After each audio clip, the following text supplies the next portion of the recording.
Good afternoon and welcome back to the Manly 16ft Skiff Club as we roll into heats 4 and 5 of the 2025-26 Club Championship. It's an overcast day on Sydney Harbour and we're set for another round of high intensity skiff racing. If the opening heats were any indication, we're in for a fast, tight and thrilling afternoon on the water. I'm Jimmy Bury, and whether you're joining us from the clubhouse, following along from a sport boat or tuning in from anywhere around the world, it's great to have you with us. Alongside me are Andrew Dolly DeVola and Craig Nichols. Fantastic to have you both here. Gentlemen, what are you expecting from today's racing? G'day Jimmy, g'day viewers, and welcome back Craig. We haven't seen you for a little while, but welcome back. Thanks, Dol. High intensity racing is not what I'm expecting right now, Jimmy. We're looking fairly light breeze right now. The breeze had completely shut down, but we do have a very light sort of east-southeast starting to filter in. Outgoing tide this afternoon and quite a bit of swell coming in the head. So without that outgoing tide and the swell coming in, it's pretty lumpy out here and light breeze right now. So what are you seeing, Craig? Not a lot. Not a lot to be impressed with, to be quite honest. It looks it's very, very bumpy with this outgoing tide.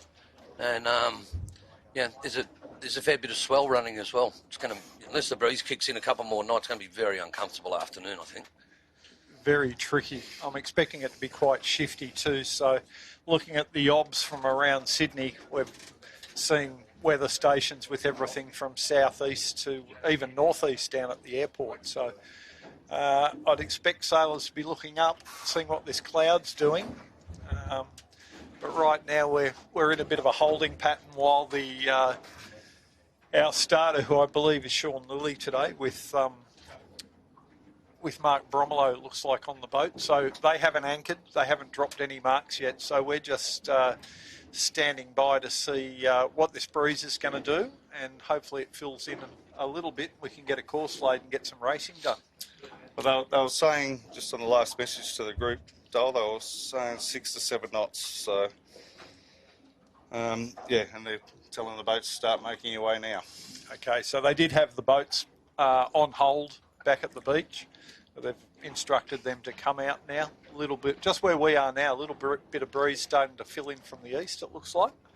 So fingers crossed we can get a course laid reasonably quickly and a line in, and we can get some racing done. But fairly clear patch of water where we are right now with not too much traffic. The Balmoral fleet's further inside Middle Harbour from where we are, and the Middle Harbour fleet hasn't come out yet, the Middle Harbour 16s fleet. So right now we've got the Manly Juniors competing for their state championship out of Manly Skiff Club. They're down in North Harbour, but up there they don't look like they've got very much breeze at all. So hopefully this breeze fills into them as well and they can finish their racing off for the day before the 16s get started. Interesting to see the starters boats heading down for traditionally what would be either a nor'east or probably just compass bearing. He's going to have to go with at the moment, I'd say. What do you reckon? Yeah, probably compass bearing sort of east. That way they can cover their bases a bit too, Ed, rather than setting a standard sort of course. And we are doing 2 races today, folks. So two shorter races, and the full length course doesn't lend itself as well to the shorter racing. So more than likely we'll do a compass bearing course, and that way they can just shift that top mark around a bit if they need to and keep it fairly simple. We have got a number of boat changes and crew changes today that I'll sort of run through the major ones. Altus Consulting has Felix Devario stepping in. Avlinia Aircraft Management, so they've got a great change. They've got Abby Rolfe, who's a young 13 sailor, female 13 sailor, stepping into skipper today, and Chris Wyatt stepping into crew on there as well.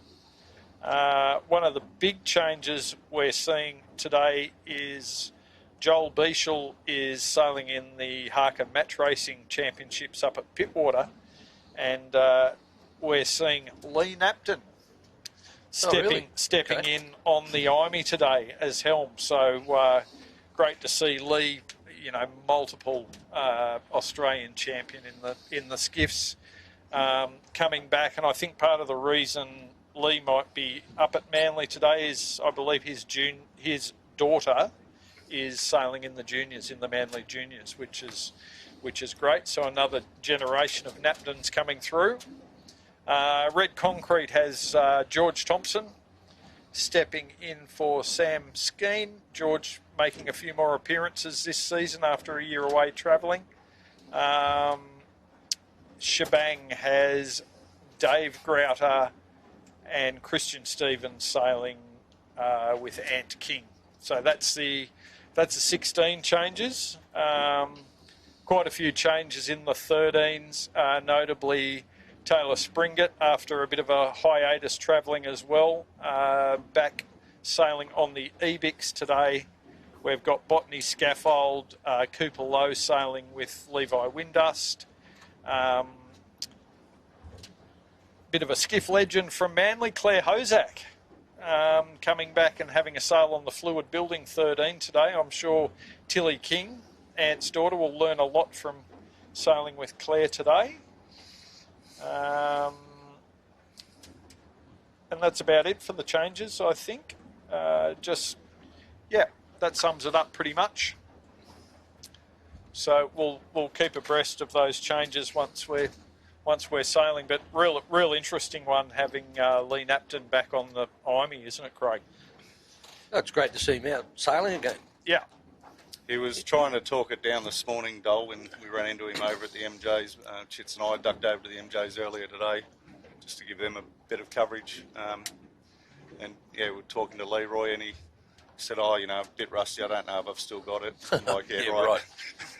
We've all heard that one a million times before from Leroy. Playing it down, and just happens to be stepping onto the current Australian champion boat with Rob and Trent. So he certainly chose his battles.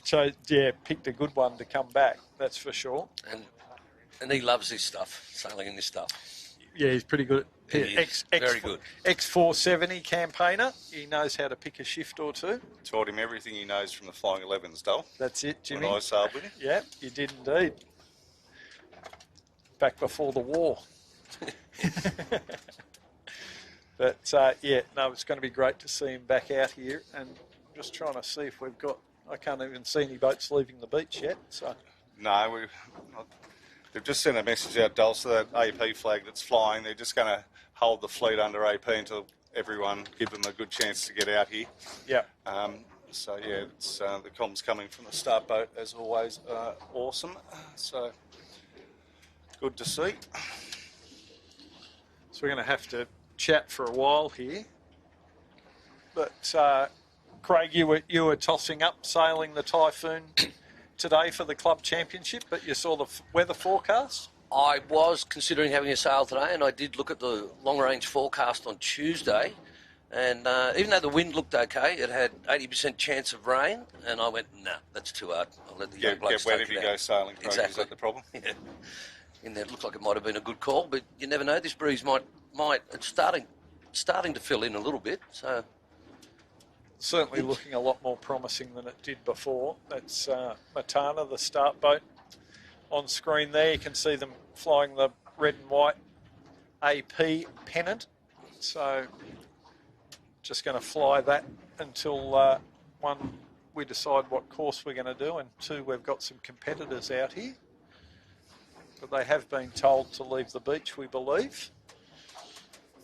It's going to take them a little while to get launched and out here, so we might be in for a bit of an afternoon. Well, after 3 heats already been sailed, Dole, should we have a look at the leaderboard so far and see if there's any real disappointments? So there's the 16s and the 13s. So, Dole, take it away. Yeah, a few, not really surprises, but there's a few that aren't in that top 10, which surprises me a bit. But yeah, Buckingham Marine Services on the top of the 16 leaderboard, but won quite a few club championships in the past. Geochemical assessment, they've hit the season running well. Certainly got good pace, and you know they're new-ish to the class. It's not their first season. They've been around for a little bit, but certainly stepped up in second place. And Modern Concept Construction, last season's club champions, I believe, weren't they? Yes, they were. So they're currently in third. Points are fairly tight, but Buckingham Marine with a bit of a jump with 8 points compared to 15. Nathan Wilmot's Imagine Signage in fourth, IME, then Fluid, Bartley Construction, Botany Access, Sutec Building and Canberra Airport. Now, the big surprise to me there, you know, after having a strong start to the season, is neither of the Red Pumps boats are in that top 10. So they've obviously been a little bit unlucky in the first couple of heats of the clubbing. But those two boats certainly are on the pace this season. Zoe Dransfield and Red Pumps Red certainly hit the ground running and has been going very quick. Then we look at the 13-footers and not unexpected, Heidi Bates and Orlando Sadlick in the Harkin, top of the leaderboard. From Buckingham Marine, Ash and Theo also been sailing very well. Buck and Simple, Lockie Jansen, Botany Access, IME, The Kitchen Maker, Bigfoot Bags and Covers, Red Pumps, Imagine Signage and Texco. So, you know, the fair bit of cream has risen to the top there, but we're still a long way to go in this season. Although it's really surprising how quickly this first couple of months has flown by, and we're only about a month and a bit. We'll be competing the national championships. So, you know, these guys haven't got a lot more time to find their legs, do they? No. Well, the one that is taking advantage of every afternoon is the 13-foot skiff Buckingham Marine, Ash and Theo. They've been out training quite rigorously after school. So, you know, they're not wanting to leave anything on the table. I was sort of stood there and watched with a bit of excitement the other day when they were out training. It was a nice little sou'easter, and they went for quite a fair work up towards like where we sort of are now out in the Sound, and ran back into Manly, and they were literally jibe, like, you know, 500 jibes sort of thing, and every jibe looked really good. So, yeah, you know, it's the small things, as you guys know, that makes a big difference when it comes to the big dance come January. Craig knows the value of training hard, don't you, Craig? Used to. Now you spend most of your time in the gym. That's it. Yeah. But yeah, Theo won the national titles as a skipper, and then rapidly became about 6'2" tall. So he's switched over. Ash is on the helm steering for him now. They've been sailing exceptionally well, but you know, the competition that they've been getting from Heidi and Orlando in the Harkin have been, you know, they've also been doing a fair bit of sailing, and not just in the 13, sailing all different kinds of boats. Even doing a bit of dabbling in the 16s now, Jimmy, in the old fire stopping. I saw them were out in it the other week. So yeah, we've gifted them the boat for the foreseeable future, just to, you know, when the time's right, they can jump in that. And it's, you know, it's all about giving these young ones a go. You know, like if we don't want to lose them elsewhere, and you know, if we can do something simple like gift them a boat for, you know, a bit of a season, that'll keep them interested. That's where we're more than happy to do that. So it's you know, they're good young kids. All of the kids in the 13s are amazing, and you know, like that's where a lot of today's top skippers have all come from. Like you know, I know Craig was back around when the implementation of the 13s was rolled out, and Craig was the driving force behind chasing sponsors to get more boats on the water for the kids, to keep the kids coming through. So, you know, it's a long process, but you know, sort of watching the Manly Juniors this morning too, Dale, it sort of went we'll be seeing them in the 13s not too long, so it's good, you know. Yeah, and a great opportunity that you've given those young guys, giving them a boat. You know, a lot of us didn't have that sort of opportunity for us when we were back in our late teens, or Heidi's only, I think, 16.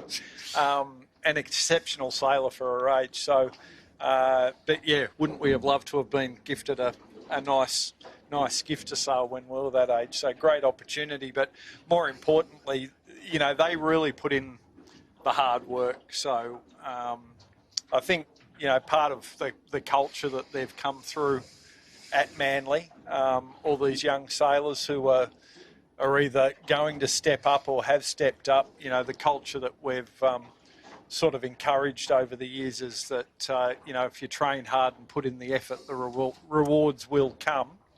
And yeah, certainly from what I can see in the 13s, the kids who've come through in the last couple of years, you know, some of them are very young to have stepped out of a flying 11. Some of them still sailing flying 11s. The flying 11 is a perfect pathway boat to step up into the more senior classes, being a crewed boat with 3 sails.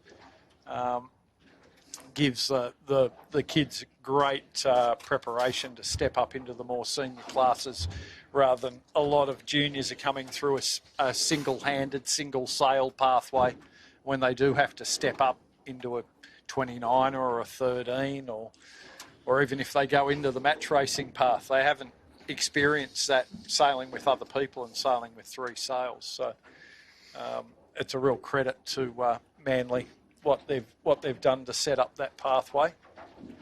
And just for the viewers, if they're tuning in right now, being 2:30 scheduled start time, we are under postponement. The breeze shut down out here on the Sound, where we're hoping to get heats 4 and 5 underway of the club championship for the Manly 16-foot Skiff Club. The breeze is slowly filling in. You can see boats on screen there just slowly making their way out to the start area. The start boat has them under holding AP or postponement flag till the majority of boats get out here. So stay with us, viewers. We hopefully will get some sailing away shortly. Looks like maybe geochemical assessments, and not sure who Shebang is it? And Canberra Airport and Altus. Yeah. Shebang were on the edge of the dock, so they've got to be one of the first boats to launch. Yep.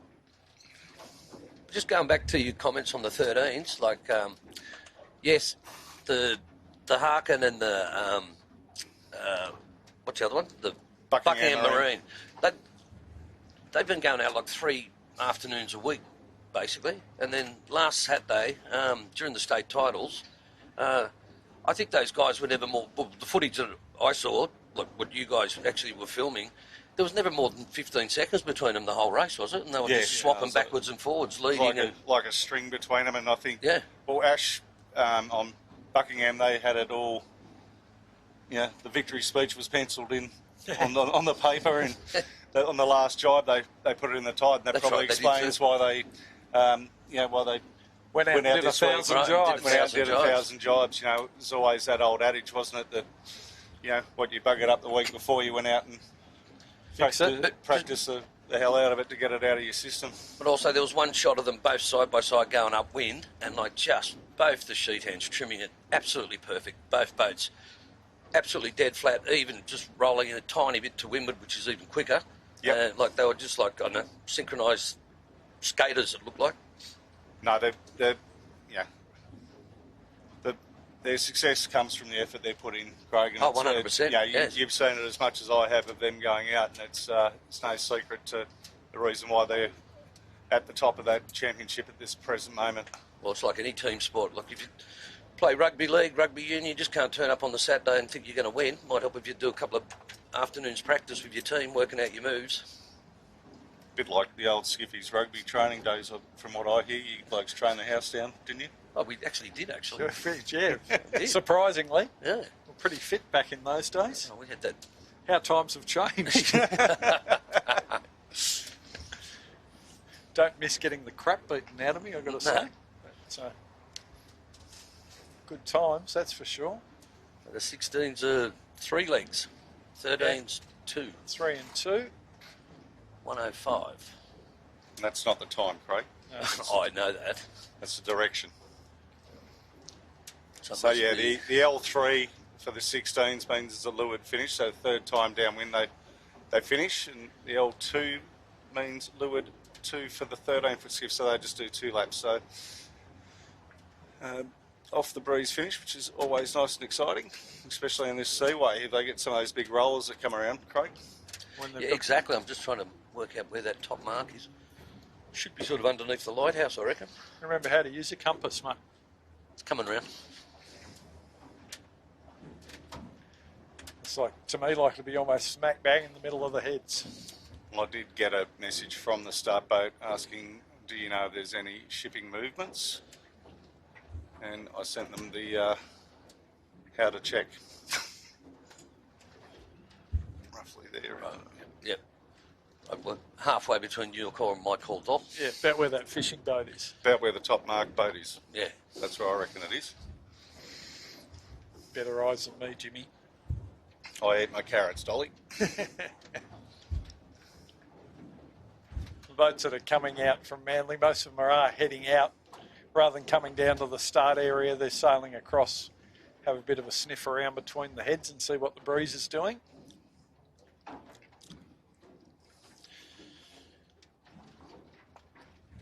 One you're looking at there now, they've decided to put the kite up and come straight down towards the starting area, just in case.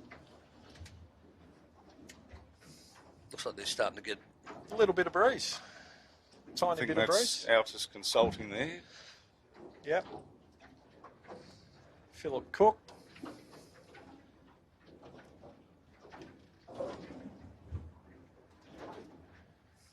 The boats between the heads look like they've got, you know, probably 5-6 knots at the moment, so that's better than what we were seeing half an hour, 45 minutes ago, at which point there was nothing. But hopefully this holds. Bit of cloud rolling in from offshore is promising. As long as it doesn't rain and kill the breeze.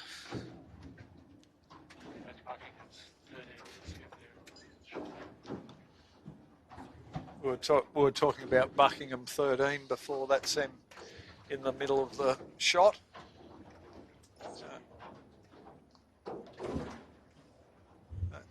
That's the boat. They've been out training quite a bit, as of quite a few of the others. You often see the Hark and the Little Imey in particular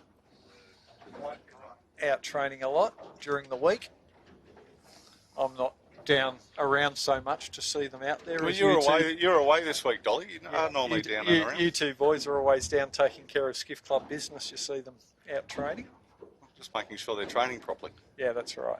Yeah. Words of wisdom. Giving a few tips. That's it. Yeah. Who's that coming towards us? I reckon the shebang. Shebang, I think. Be my guess. A white boat with a white spinnaker. I think you might be right. There you go. There you go. That's the logo. Not a bad job. They got some new spinnakers. How long have they had white? They got them off Phil. Okay. Imagine how that went down. No comment.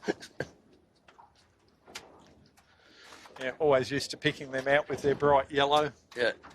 Made them easy to spot. So who's on that today? Dave Gruder and Christian St Evans. Is that right? Stevens. Christian Stevens. Stevens. So, folks, I think we'll be probably about 20 minutes thereabouts until we hopefully get some signals.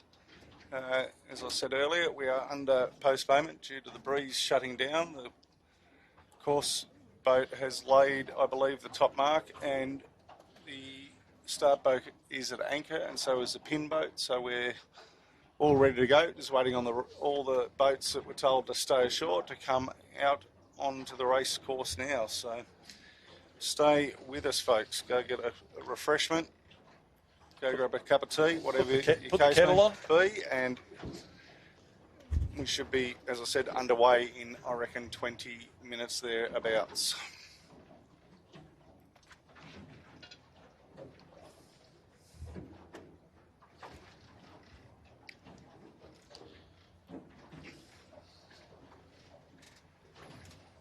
And Craig, you're departing Australia this Wednesday, off to the King's Cup, try and win that thing back again? That's the plan, Jimmy.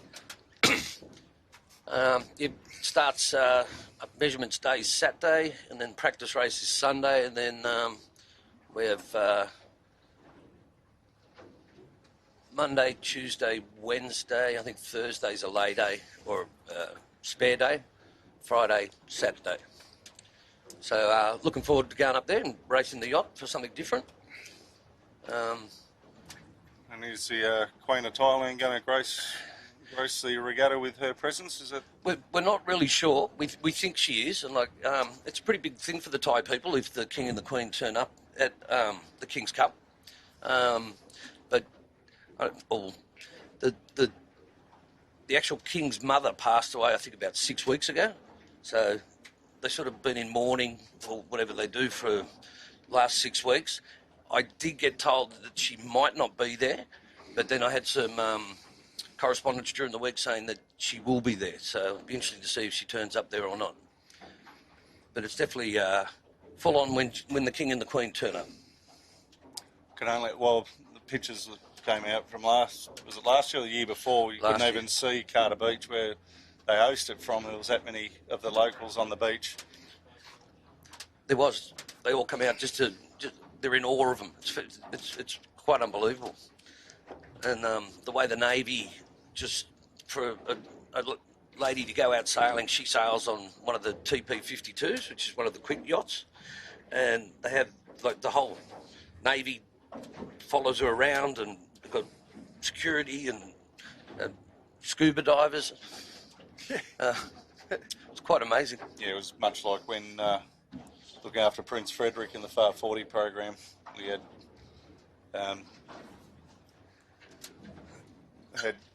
his personal security detail on ribs and medical staff and everything. So yeah, it's a big thing when someone of stature decides to go do something. Well, it just gets you thinking, at King's Cup, the actual regatta's held out at the King's Beyond Resort, and I think it was last year or the year before. They actually took over the whole second floor, which is about 60 rooms, and had a makeshift hospital, had nurses and doctors there. Oh, that was the year you got upgraded because you got caught up in the... Exactly, yeah. Knowing how to rort the system, book, cheat, get upgraded. And hope the King and Queen turns up and they turn you into you get a pool access room instead of a room looking over over the rubbish bins out the back. Perfect. The Queen would have been excited to hear that you were coming back this year. I'm sure she was. Yeah. So hopefully she does turn up, because it gives a lot more attention to the sailing up there as well. For sure. Yeah. How many boats do they normally get? Including the centreboard classes, they get nearly about 70 or 80. Yep. But in its heyday, pre-COVID, with the oppies and everything else like that, used to get 130. Wow. But then post-COVID, I think the first year we didn't have any centreboarders, and I think, if I remember right, there was only 19 boats. So they've been trying to build it up ever since, which is Was that the year you won? No. No, we won quite successfully up there against some very good competition. We did. Was that in the old boat or the new boat? In the old boat, in the old quarry. When was that, 2019? I know, you got the trophy sitting on your desk at home. Okay. So there's a Canberra Airport team. They had quite a reasonable start to their state title campaign. Go pretty good in the lighter stuff too, and it looks like Max Paul's back this week on the sheet from what I can see.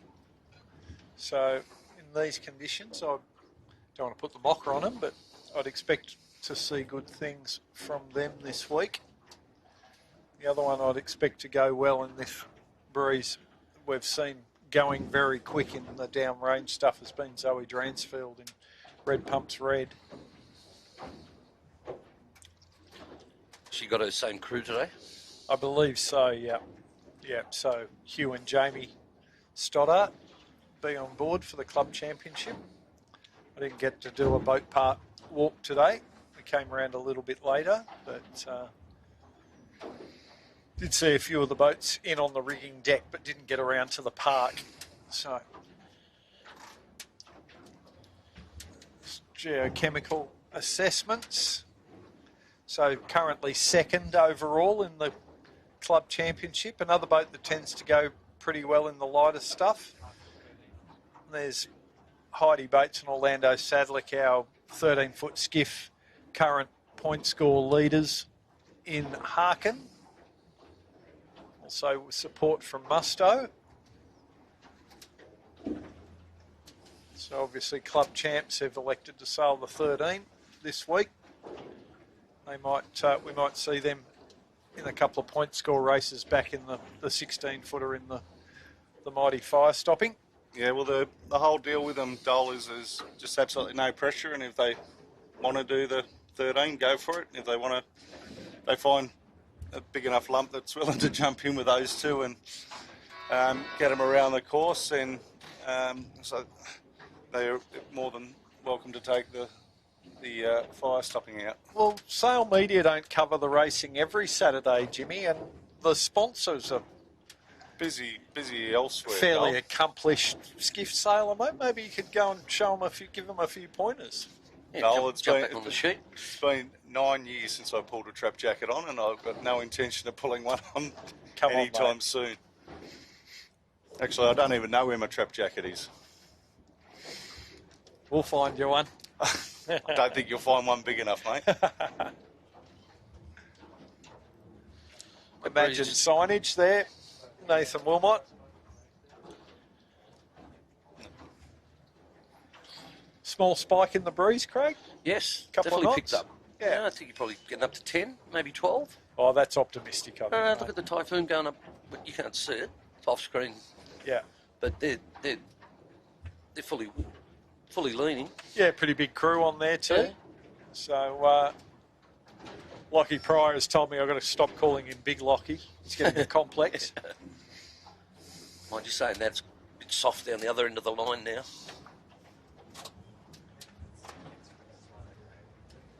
It's modern concept constructions.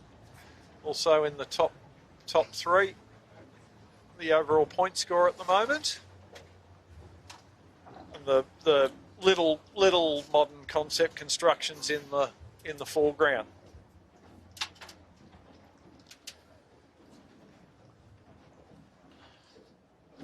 Chris Did you just have a Williams. horn before? Yeah, put the horn up just to notify, so you'll notice the yellow flag went up, which is the compass bearing, and they tend to put that flag up sort of 5 minutes before we go into sequence, just to let people know that, hey, we're here, we're on station. Fair enough. Something Hugh Lester's sort of implementing into the starters in guiding them on how to communicate better with the sailors on that front. So it's sort of gets your attention, basically, that something's going to happen. So if you look at your watch after that hooter went a little while back, Craig, it'll be about 5 minutes until we go to signals. I don't think it ever went down. We're just talking about the answering pennant, which is the postponement flag that's flying on the starters boat at the moment. Sutek just going out of shot there, Michael Kerner and Botany access there. Chris on the Thomas. Chris Thomas in Botany Access. It's actually Jared. Oh, Jared's on today, is he? Today, yes. Okay. Jared was on the start boat for the Manly Juniors, so has he been swapped out? He must have been. Okay. There you go. Jared Smith goes pretty good in this light shifty stuff too, normally. He- Definitely looks more like Jared than Chris. yes. Yeah. With Ryan and Michael, I think, isn't it? Yeah, Ryan Thomas and Michael Childs, our club commodore.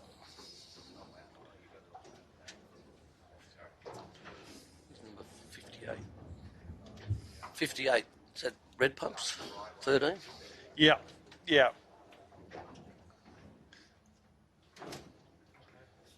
So it's Harvey Windust on the red pumps 13.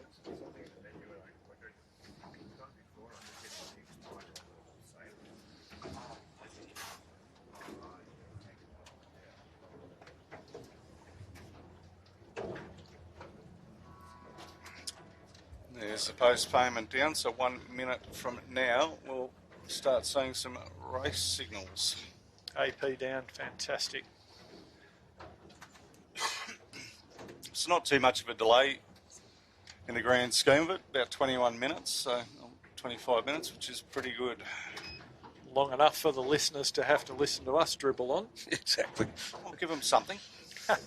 Do the seagull count?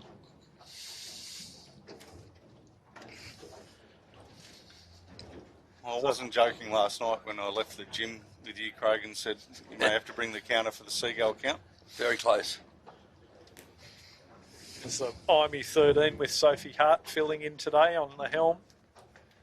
And that's the aristocrat there.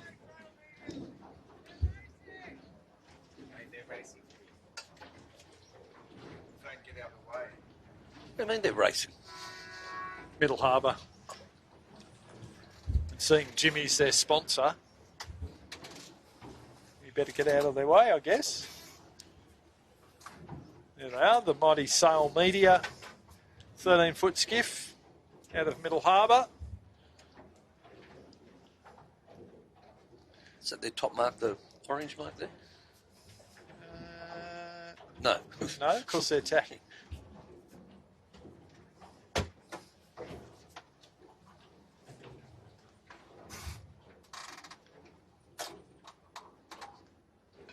Oh.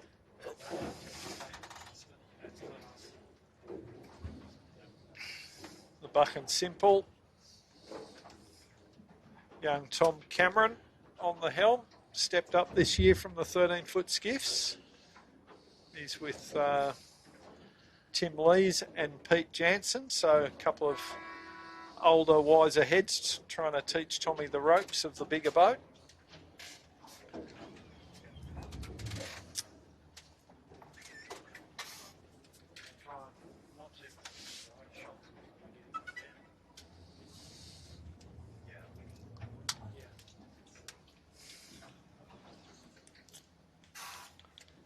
Still a few boats to soak down below the line. 3.5 minutes to go.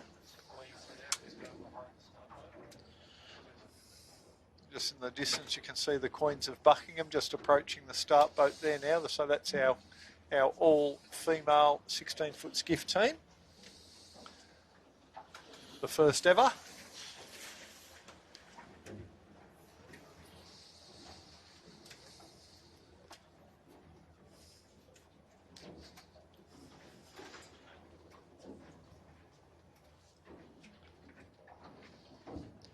Minutes.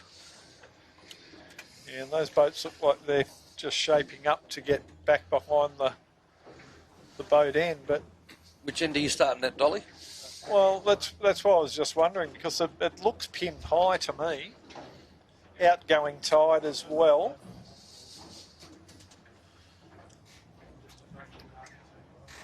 Only a little pin high maybe, because I imagine we were just looking at just then quite high on starboard tack, so probably an even-ish line. Really just depends if you want the right or the left, doesn't it, Craig? I'm thinking maybe boat end.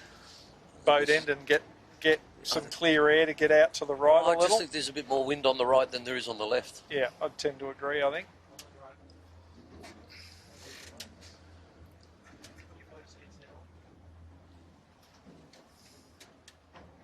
Two minutes. It looks like the majority of boats are shaping up at the boat end.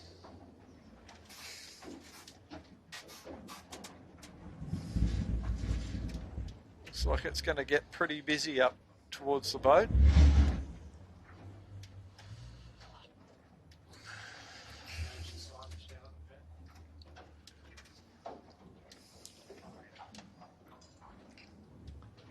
That's the overhead shot from down towards the pin end.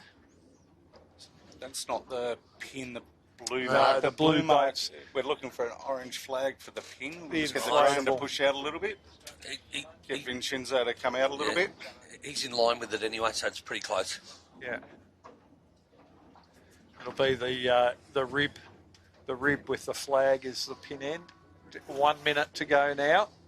I think a few boats might get shut out at the boat end here. They're pretty high and there's not too many gaps opening up. Quite a few boats up on the line fairly early, including Imey, Botany. There's no one down the pin.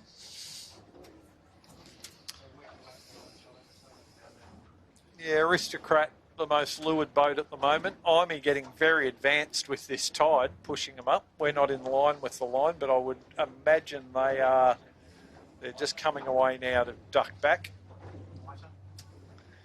We got 19 seconds. They're going to be pushing their luck here. Hard to judge from where we are, Craig, but I think this will be a general. I'm going a general from here. Yeah. Yeah, I think they're all over. Still hasn't gone yet. There you go. Probably be easy to count the ones behind the line, wouldn't it? Yeah. There's about 3. Alta, Sutek and Nozomi. That's it. Yeah. Seriously. Yeah. Everyone else was over.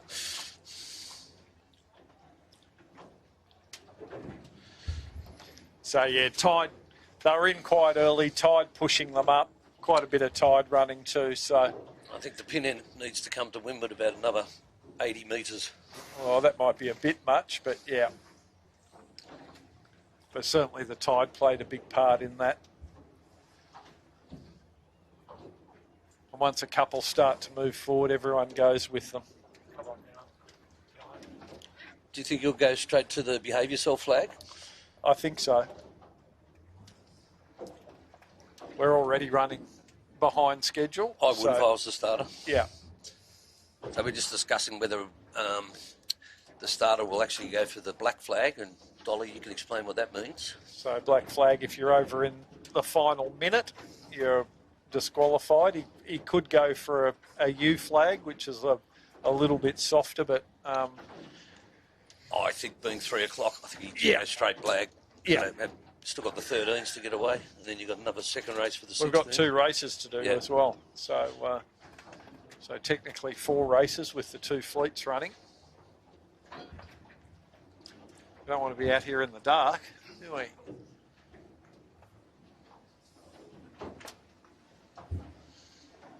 Breeze looks to me like it's clocked a little bit round to the right, which also brings what you were saying about the pin end into play, Craig. Doesn't look like they're moving the pin end right now, though. But if they do put that black flag up, that'll make them behave pretty quickly.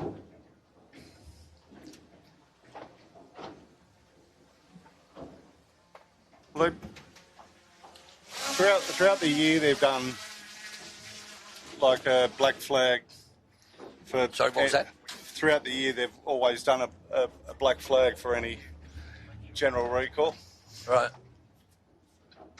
This breeze has just started to lift off again here, Dolly, hasn't it? It's gone a little bit softer. Flocked to the right a little bit and dropped out, so... I think he's... It was the boys on the Bartley that just were on shot just before. We're sort of expecting bigger things from them throughout the year. This is, I think, second or third year together, and they have moments of brilliance. They've just got to somehow capture all those moments of brilliance and put them together. Not doing too badly in the point score, though. No, they're not, but Good to I know they've got a lot higher hopes for themselves than what they're pulling off at the moment. So. Looks like a bit of rain to the north of us at the moment too. Is that a bit of light rain up in Manly, do you think? Looks like it. I think so. Yeah. It's definitely gone soft here. Yeah, well, on the start. that rain's just sucking the life out of it, I think. That's what I was talking about earlier. Yeah. Not what we wanted to see. No, not at all. I think the breeze has gone a bit more right too. Yeah.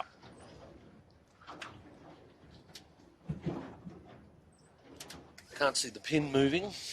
It hasn't, no. So, and with the shift in the breeze, it's going to be even more boat favoured, but we need to get them away. Canberra Airport. Just having a sniff around the windward end of the line here. And you can just see by the body language on the boats that the breeze has softened. Crew are all standing up or sitting down. No real urgency to keep the boat under control. They're doing that really easily. It's probably down around 5 knots or less now. 5 knots is a bit generous just at the moment. Do you think we will get the both races in today, Craig? I'd like to think so. Just looking up the course, it looks like there's another line sort of heading towards us. So it might fill back in again. Yeah, Middle Harbour fleet look like they've got a bit of breeze. So hopefully that rain will pass to the north of us and the breeze will build a little bit again. So we're just coming up to 4 minutes now. Let's see what flag At which goes point up. in time, we'll see what flag goes up, and it's a black one. Black one. Uh-huh.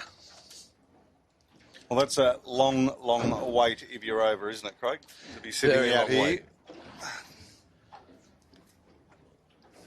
Swallowing the pill the size of a football, because you've got to hang out here for the second race. Well, the other thing too, Craig, is they don't notify them on track. Like, like go back to early-ish sort of 2000s at nationals and so forth. Like if we did have a black flag, you got to that top mark. They told you. And you seen your recall number on that board, you were absolutely gutted, weren't you? So. Well, I still do think they should do that. That's my personal opinion. But I was talking to... They have these things called sailing meetings on Saturday before the sailing, no, Craig. If you go along there, you can voice your opinion. You could bring that up. No, we were talking about it the other night. Who was I talking to about it? Said you might as well take a handheld VHF with you and just put it in your spinnaker bag. At least you can hear the calls. Yeah. Doesn't weigh anything. It's waterproof.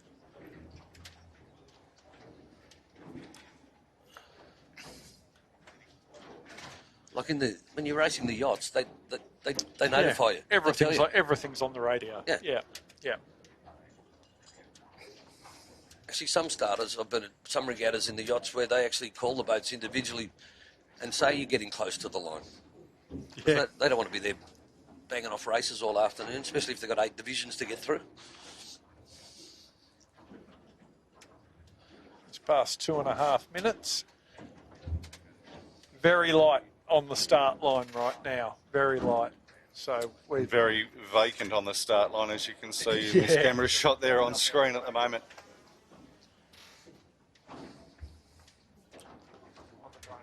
But yeah, certainly very light where, well, there's a good shot. You can see it's looking pretty glassy. So to windward of us at the moment, there is some breeze filling in. So I expect after they start, they will move into a little bit more pressure.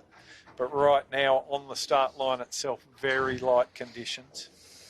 Not wrong. Have a look at it there. Looks very sick, doesn't it? So breeze has clocked around a little bit to the southeast and really dropped. So you can see in the overhead shot there. A couple of these guys are getting pretty eager again, aren't they? Exactly. Minute and a half to go. Run out tide. And light air, you get fairly limited in your control of the boat to get the depth. Well, they've got 20 seconds to get round an end if they want to go round an end. I don't know where Bartley's going to. Sorry, he's not on screen. Viewers, he's just, there he goes. But even those boats that are on screen, Craig, the tide's just pushing them up. Like I've got us engaged in reverse here on the camera, Cat, just trying to hold us somewhat near the line so we get a bit of a sticky beak. But at this particular stage, I would be favouring the leeward end. Is that because Lee's down there on Imey Barnum still? There's no one else down there. All to yourself. 40 seconds. Yeah, I've got to agree where Imey is right now. They're looking in a good position and not under pressure from anyone. there's a bit of chaos at the boat end. Bit of carnage here with your boat, Craig, the Typhoon. Yep, and the red pumps, and the other red pumps. 7 seconds.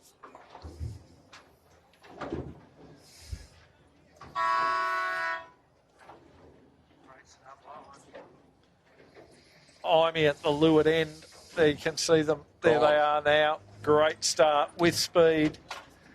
It's also down there, Phil Cook in Altus, looking pretty good. He's in a nice position.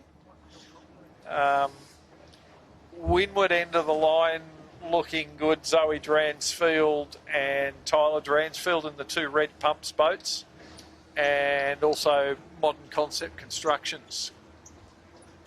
So, Imagine Signs, Nathan Wilmot, he's looking pretty good in the middle of the line there, along with Bartley Constructions looking pretty good there as well. So yeah, there's red pumps red, left of screen there. They've been sailing very well of late, and these conditions have been to their liking. So we'll see how they fare, but once again you can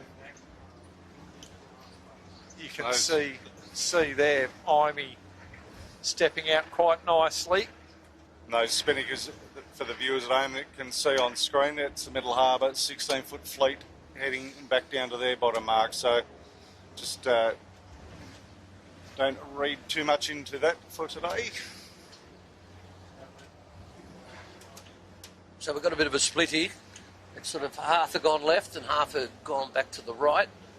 At the moment, the left seems to have a bit more pressure than the right-hand side. Yeah, certainly breeze here on the left at the moment, and Imey should get to that pressure first. It's whether they can get back across and cross the other boats. Botany Access has done well.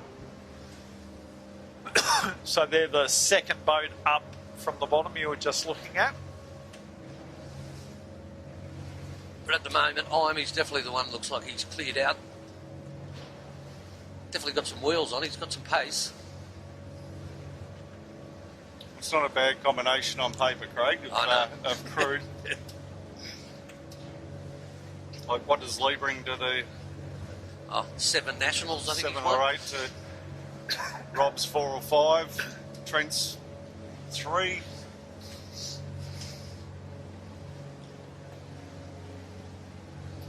Yeah, no shortage of talent there. And I think they're going to the corner. Well, I think Lee's probably looked up, Craig, and seen where the top mark is, and might be a one tacking in almost, like if he has breeze all the way to this corner. Yeah, they've been lifting up here too, so not something that they really want to tack off on. So I think they're just keeping pushing up until hopefully when they get closer to Flagstaff and the breeze starts to bend around the headland. Big cliff face there at North Head, the breeze runs down. So at some point they should get a header and they should be able to tack on that onto a lift. The lift won't take them all the way over to the top mark, but it'll at least last while they're in the proximity of North Head. They must be getting close to attack now.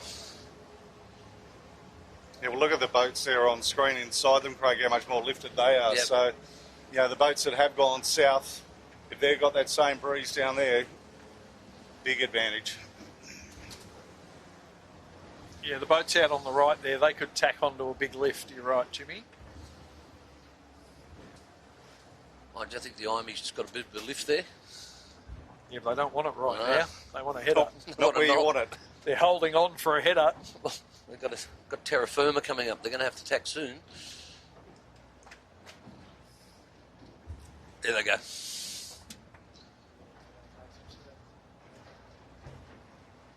Yeah, and I'm not sure. I don't think they're going to cross Botany Access, and they may not even cross Altus. I think they'll cross Altus, but it's going to be very close with Botany Access. Botany Access, I think, is bugging out. They've decided to tack under their bow. I think they've all tacked back, haven't they? Yep. just Aristocrat right of screen there, haven't tacked yet. There they are. Daryl Millam. Very soft there on the Imey, only got the sheet hand out in the wire at the moment. 1.5. Well, that's Bartley crossing the Imey Barnabas build. As is Imagine signage. So I think Imagine's probably in front on the boats that went left. Yeah, I'm thinking the boats that went right might be in front. Just depends what pressure they get over there. But Well, not only the pressure they got over there, Dole, they've just had shift. a Manly ferry come across. I did see that time. cut through, but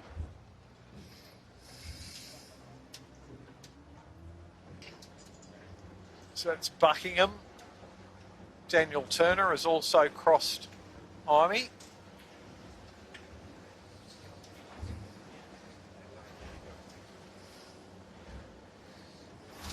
They're all still pretty close though.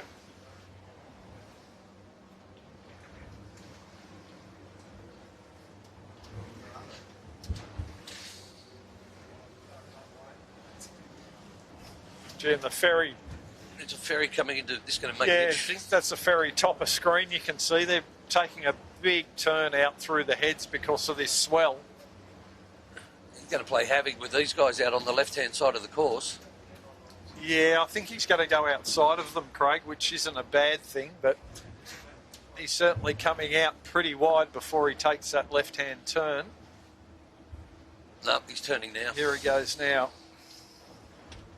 He'll just go straight through the middle at that rate. He'll split the fleet.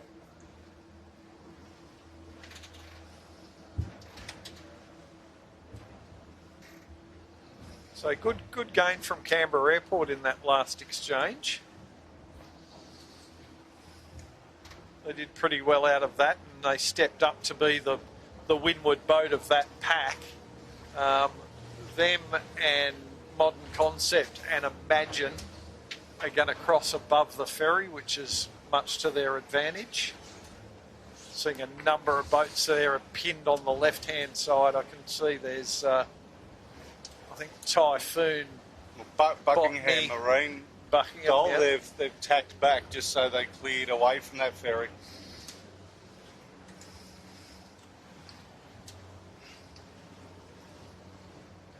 But yeah, I think some of the boats that have come in from the right-hand side, big advantage.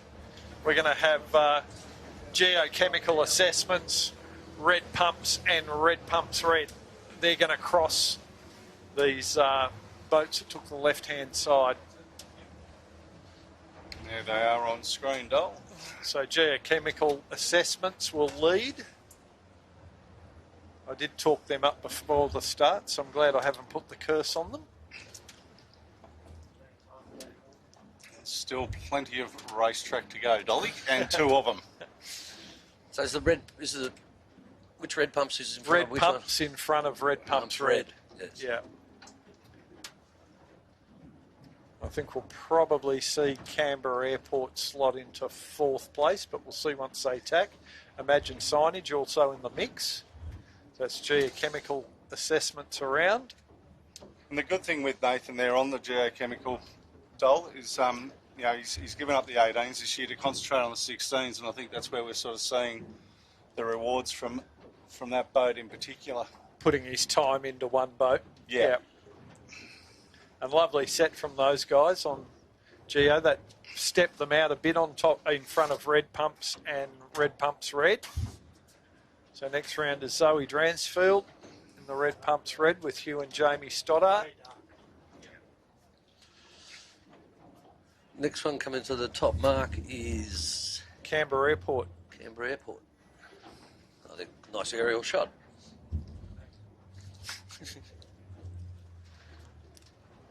Not the Big best set from the boys. Oh, that's okay. Yeah, it went well. Next up, Nathan Wilmot with Ricky Bridge and Malcolm Page in the Imagine signage. Spencer McKay in Modern Concept Constructions. Chris Williams, the sponsor on the sheet, and Jackson Cranfield. He's trying to fit in, trying to find a hole here. Yeah. Botany Access. Great top mark from Buck and Simple, young Tom Cameron.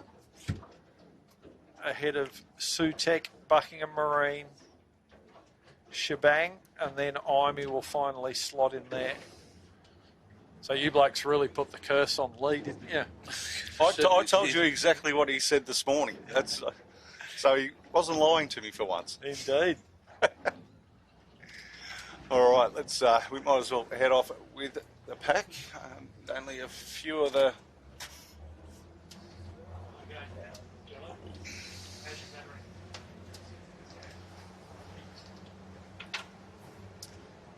It's Bartley Construction behind Shebang and Buck and Simple. It's interesting, nearly everyone's gone right. Whereas when the left page... Oh, going downhill. Yeah, but I think it was the pressure. Yeah. Not so much where the wind was coming from. So it'd be interesting to see. Imey's gone back the other way, right from the top mark. So let's see. What was he about? 12? Something like that? Yeah, you're dead right though, Craig. Normally the side that favoured you upwind is the side you'll go to downwind. At the moment they're looking pretty good, but there's a bit of a glassy patch in the middle that I'm a bit concerned about. We'll see what happens when they get to that.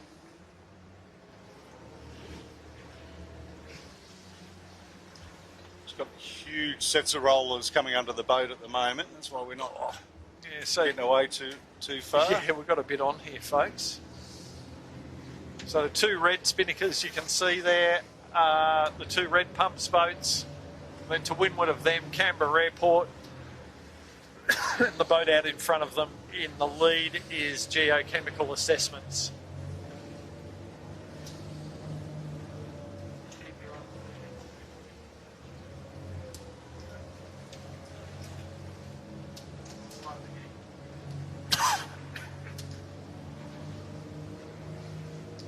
That's the right-hand boats downwind. Currently first, second, third and fourth.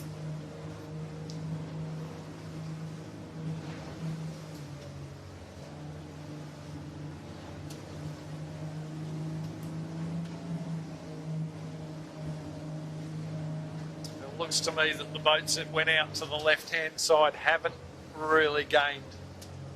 They're a bit high on port, not getting as much depth as these right-hand boats that we're looking at now. Interesting to see, Dole, that the 13 kids haven't, like half of them have gone left up the work, half of them have gone right up the work.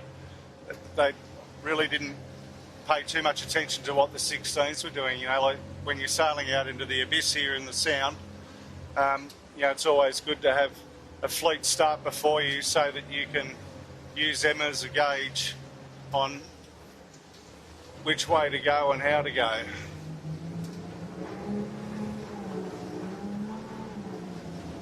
For our 13 fans, they've only just gone away, but looks like a pretty tight battle between MCC, Harkin, Botany, Buckingham and Bigfoot.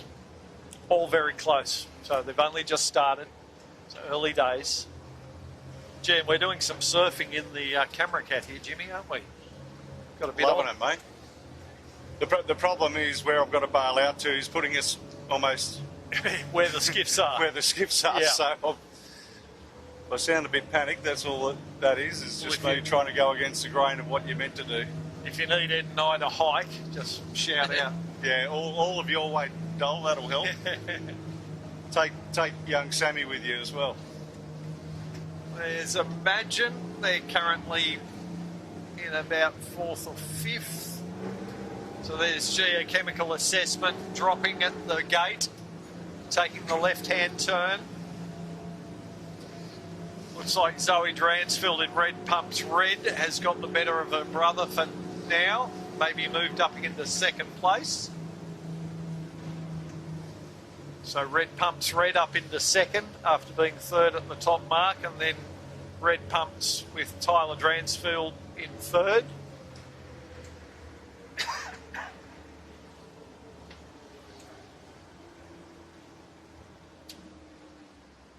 Canberra Airport on a bit of a charge in 4th spot. And they're splitting away from the lead 3 doll. Canberra's taking the starboard bottom mark. You got You know, they were all pretty tight there, so probably a good decision to split. Less disturbed air over on that left-hand side. Like, it's very congested over looking back up the racecourse on the right-hand side at the moment. So probably a bit of a benefit to the Canberra Airport team. Yeah, the left turn, as you say, Jimmy, you're going under a lot of boats with spinnakers up. Next in 5th place, we'll have Modern Concept Construction, Spencer McKay.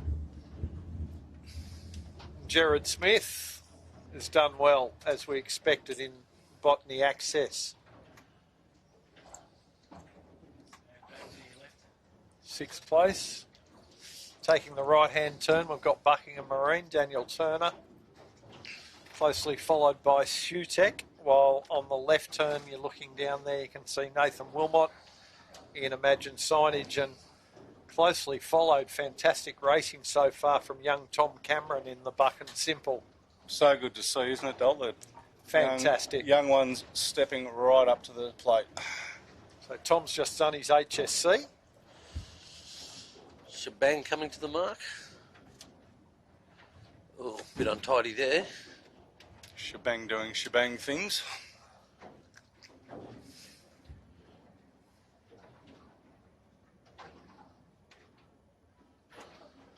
Yeah, bit of a difficult drop for the team on the shebang.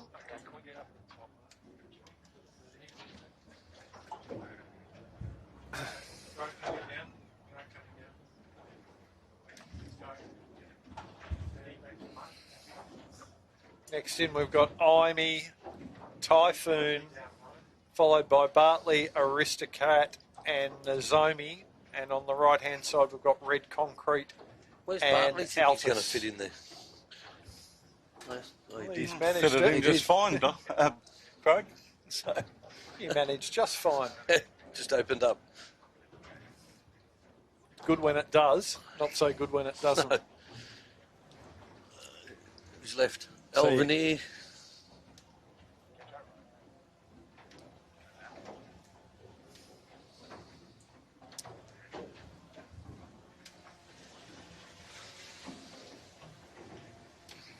just to Aristocrat. the left of that shot there on screen, if we come around to our left a little, you'll see the Buckingham, Queens of Buckingham. There they are.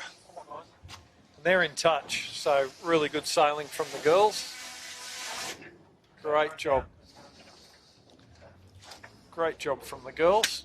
So in touch with the fleet. Great effort. And doing it always with a smile on their face, which is fantastic. They're having an absolute ball, the girls. Sometimes a bit bruised and battered, but they're always got a smile on their face. They're loving it.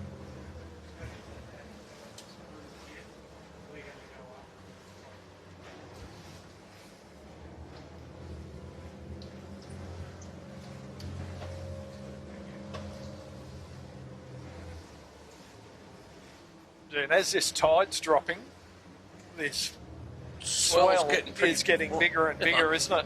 You're not wrong. Got a bit on here. Looks like that breeze has gone a bit more to the right. Yeah, touch. Oh.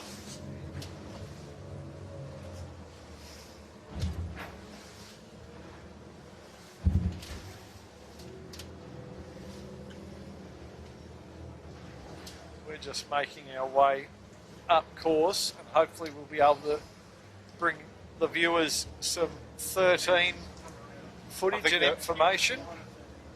I think there's going to be a very excited sign rider from Brookvale when we bring the 13s on screen. Uh-huh.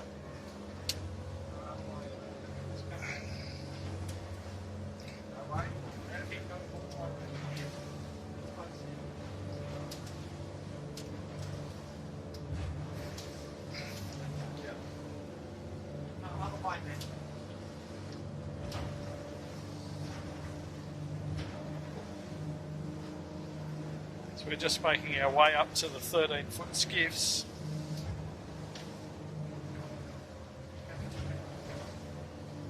And trying to hang on at the same time. Lucky there's not more breeze, otherwise we'd be seeing a few nosedives, I think. Yeah. In the camera cat. There's a 13-foot skiffs on screen, and imagine signage is leading the 13-footers. So, young Bo Dransfield, fantastic. They've also been putting in some time.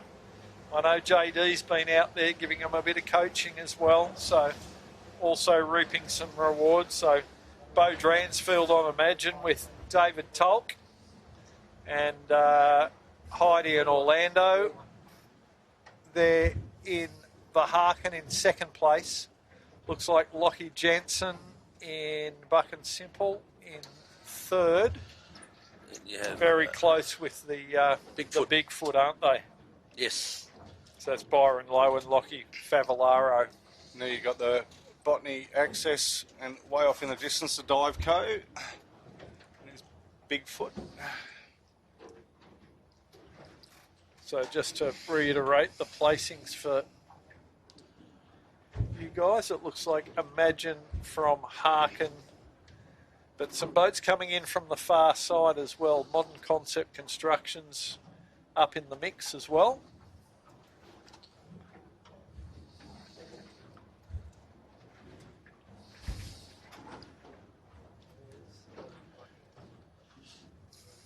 Yeah, right here.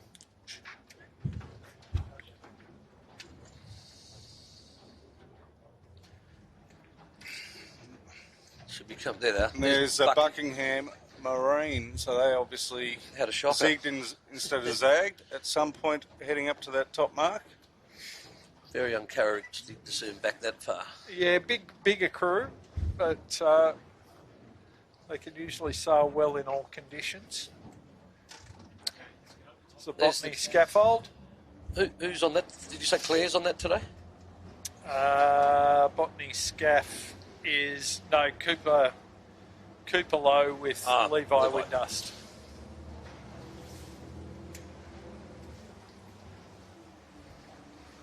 So we'll try and keep you abreast of the 13-footers as the race progresses. We're just going to go back and check on the 16s. As the lead group are starting to make their way towards the top mark. And this swell is really starting to increase in size with the tide.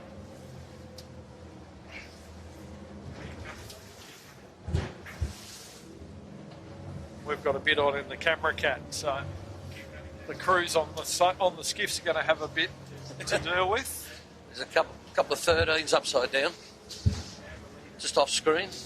And there's our leading pack on screen, and it looks like there's been a lead change. I think Zoe's in front. No, big gain to Canberra Airport. Sorry, yep, Canberra. So Archie Copley read that beat very well. So it looks like they'll lead from Red Pumps Red, and then Geochemical Assessments. Red Pumps Tyler Dransfield have just dropped off. Where is he? A bit down into probably fourth place, maybe fifth place. Daniel Turner has come back into the fold quite well in Buckingham Marine. But great work from the Canberra Airport team. Moved up very well.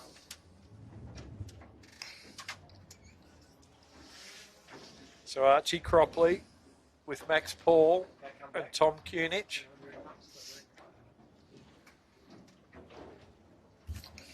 Next up, coming into shot will be Zoe Dransfield in the Red Pumps Red with Hugh and Jamie Stoddart.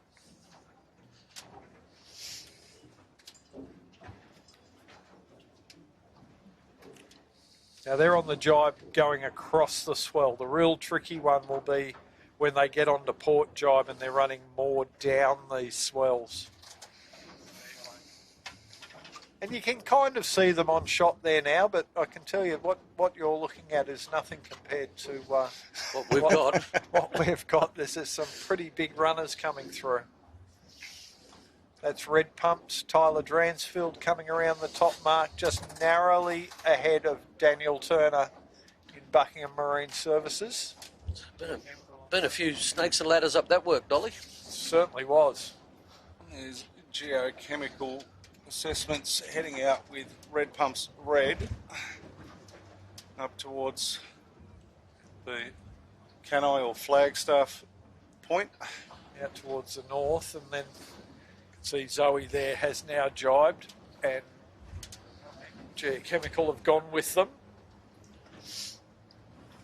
So now they're running more with those waves. So Nathan McNamara chose to jibe just above Zoe Dransfield and run downwind with her.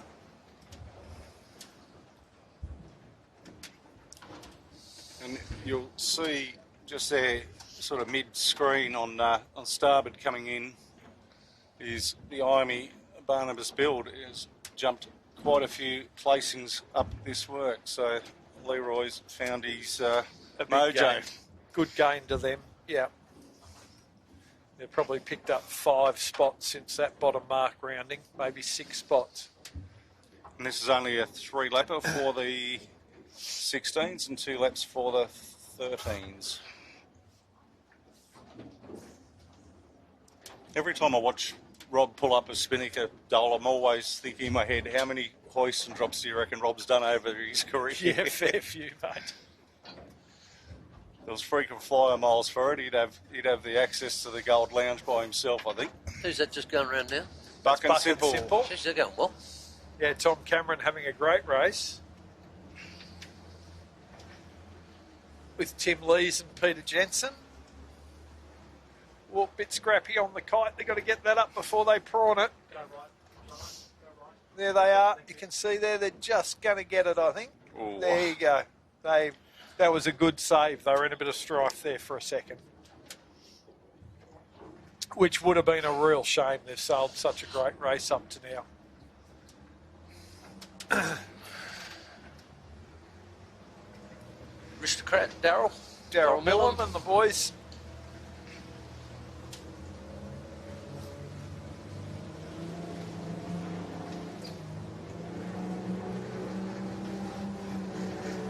That's Kobe Napper and Liam Karuna-Ratne. More juniors who've stepped up through the 13s and moved into the 16-footers in recent times.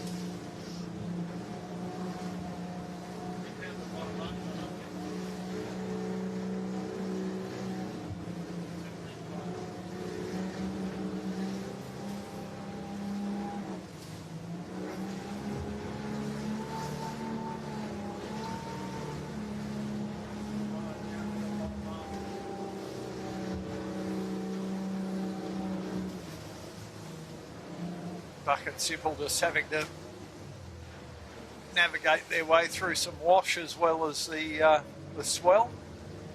Doing a great job. Here's a big swell picking up behind them.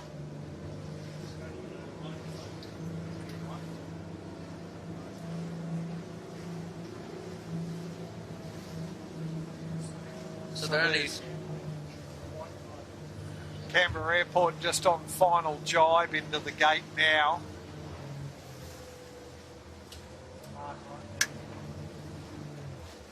Zoe in the red pumps coming in with a little bit more pressure than what Canberra did. Yeah, I think she might be able to Closing get in here, yeah. Might be able to slam a jibe inside. And in the 13s, for the viewers watching at home, Harkin has managed to regain the lead from Imagine Signage. A new leader in the 16s. It's Red Pumps Red. Zoe Dransfield. Very quick in these conditions, isn't she, Dolly?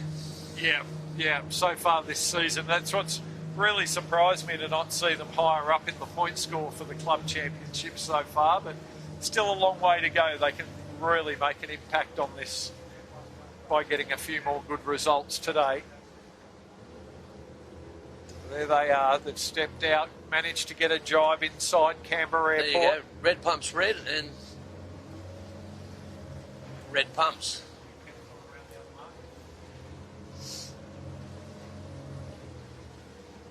So geochemical assessments, they've rounded in third.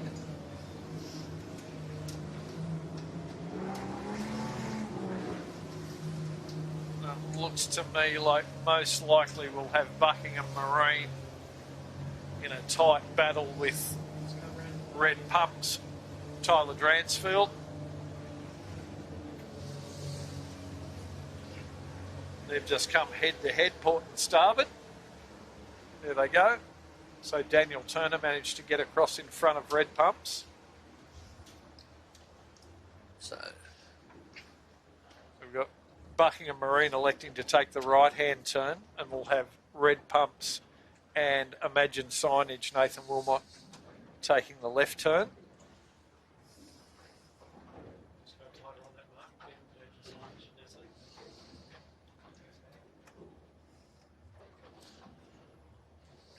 So Imagine have also managed to find a bit of pace in that second lap.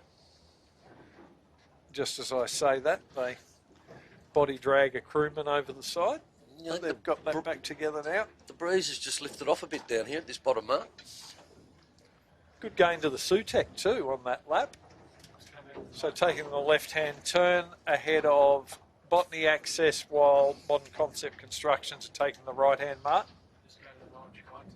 So that's probably our top 10 covered in that exchange, I suppose. And next in will be Lee Napton in the IME.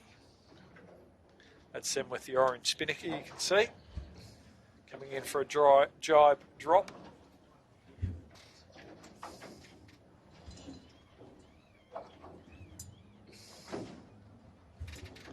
That rounds out the top 10 or 12.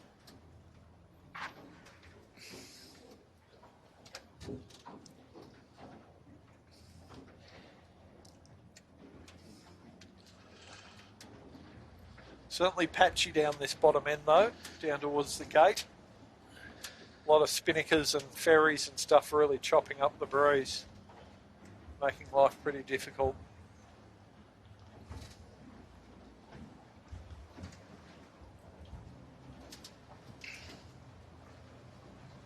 Looks like following IME we're going to have Aristocrat, Bartley, Shebang, I think, and Buck and Simple. Oh, I think that's Aristocrat doll. Altus. Altus, sorry. Yep.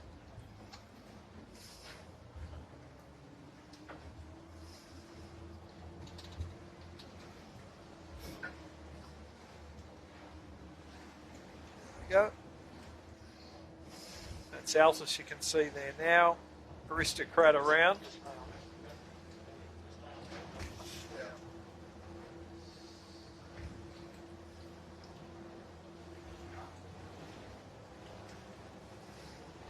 That's a good overhead of Altus, Buck and Simple and Bartley Construction.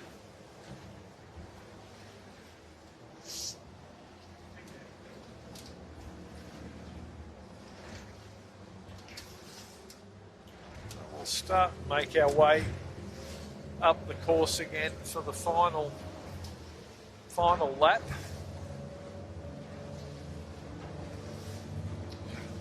Once again, we're just making a hard going of this seaway, but we'll get there for you. There's the Shebang on approach to the bottom mark, and just with Typhoon, Alex Hart.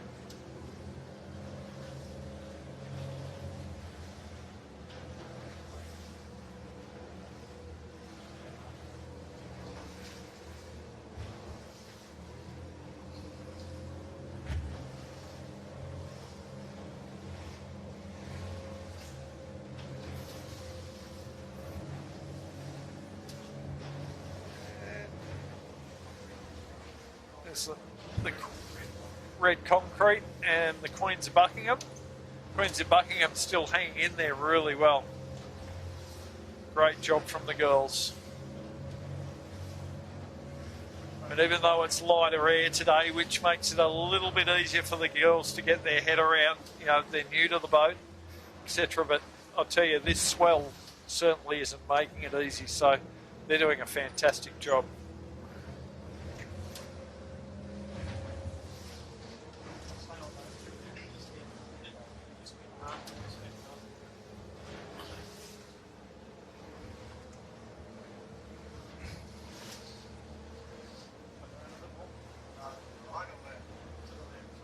trying to make out who that is, Craig, but I can't. We're on the wide shot again, so viewers can see the 13 fleet there now. They're making their way to the top mark for the last time. There's a couple of boats are around. So Harkin's around there, Dol. yeah, Harkin Off leading. screen at the moment. Harkin leading ahead of Imagine Signage. Those two boats for the viewers following the 13s, they're a standout. So Harkin with a good lead, but Imagine Signage giving chase. There they are.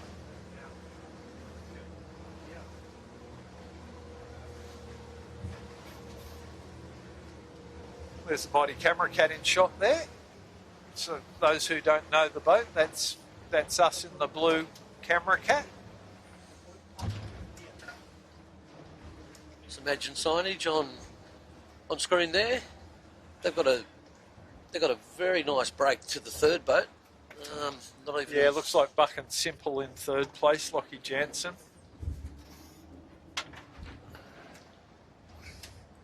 Good to see Scotty Archer coming on board and the team from Imagine Signage to sponsor a 13 as well as a 16. So welcome further into the family, Scott, I guess is the best way to put it. Thanks for your support, Scott. And two great young sailors in Beau Dransfield and David Tolk to support. Don't forget the young guys in the 16s, Mel Page and Nathan Wilmot. Those young blokes. How's this swell? So that's Buck and Simple are around. So they're in third place, Buck and Simple. Oh, Jeepers. God. So Sorry, that's viewers, Lockie Tried to give you a Jansen heads and up. Max Barrett. That's Red Pumps. So Just Red about- Pumps red on approach to the top mark. Zoe Dransfield extended a tiny little bit, Craig. Yes, she has, for Probably sure. another 50 metres from what she had at the bottom mark. This is going to really help their point score for the club championship. They needed some good results. Yep. So I think after, if we get both races in today, Dole, I think the drop comes into play after 5, I think, by memory. Okay. Happy to be proven wrong. She's got a big lead. That is a big lead. Yeah, good gain on that Yeah. beat. She's doubled. Remember down the bottom, she was very close. Oh, they were very close Yeah. with Canberra Airport, and And now like they're probably close. 150 metres. I think, and a bit more. He's still not at the top mark yet.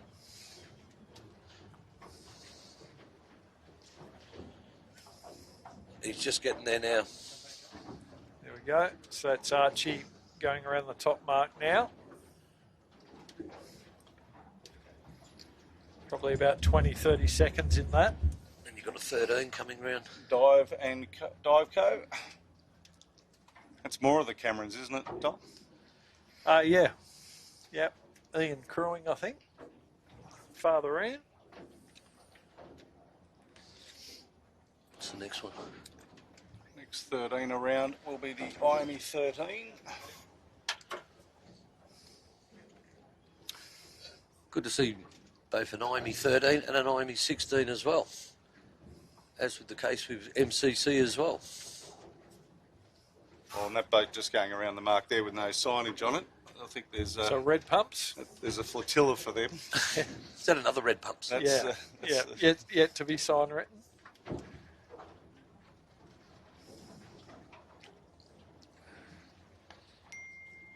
So that's Gemma Hopkins, former Australian champion in the 13s with Harvey Windus. Gemma's also one of our junior coaches for the Manly Juniors fleet. Well, they got a bit on here. Is that bottom in the Texaco? And the Geotex inside both of them. Yeah, and good plan. They're getting inside. They can get that spinnaker up and not be bound up above them. They did it well. They were on a wave there, Dole. Like Yeah. the young kids watching, you pick your spot to get away, do it on the face for a wave. There he goes. He's just got in front of him now, so he should be fine. Yeah.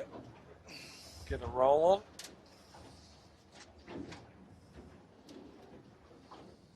They've cleared out nicely. And the next 16 around is actually the other red pumps.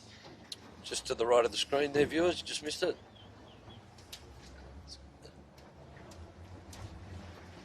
Next 16 in. Was Buckingham. Buckingham have been around, are just around, and then Modern Concept Constructions. So that's our top 6, I think, boats around. Yes. Then you've got Imagine Signage and Sutek. And I think there's a bit of a break to Botany Access, it looks like, and IME Barnabas Building.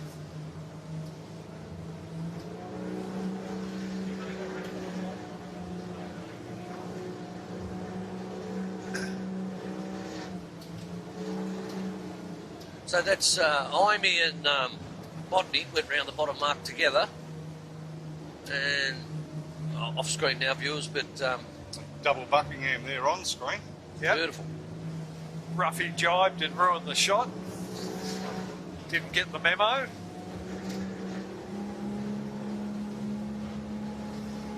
Sutek giving chase to Imagine Signage.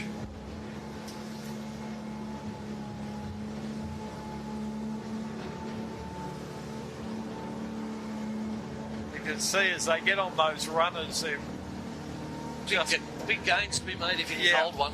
yeah. So you'll see forward hands walking the gunnel, pumping the kite, trying to make the gains.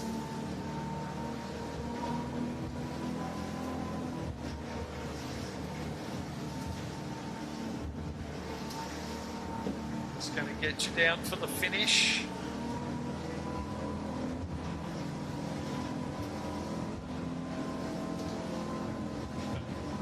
Zoe Dransfield in Red Pumps. Red has made a good. These last few laps really stepped out. Good tactics, good speed.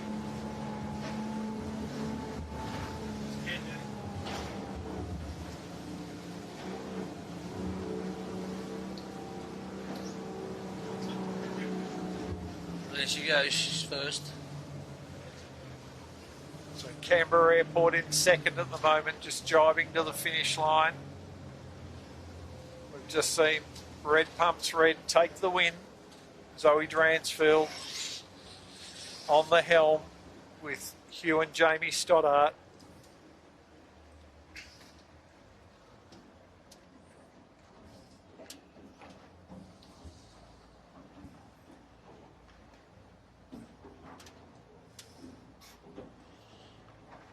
I think we're just seeing Buck and Simple finishing third in the 13-foot skiffs. There's Canberra Airport crossing the line now, second in the 16-footers. Archie Cropley with Max Paul and Tom Kunich.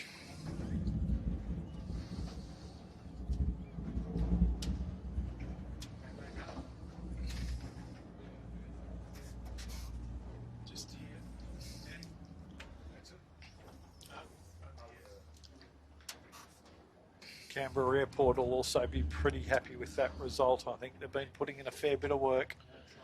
Boys have been away a little bit sailing the 49er. So been missing a bit of 16 sailing the last week or two. As the Niner Championships were held up on Lake Macquarie, but they're back now.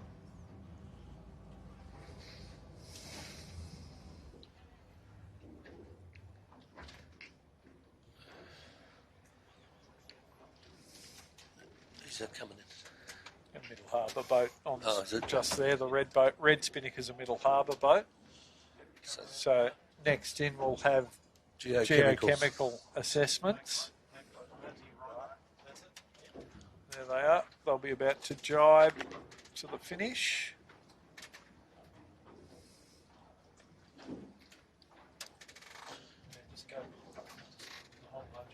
So that last lap, we really saw them spread out quite a bit. It had been super, super close, and just a few gaps started to open up.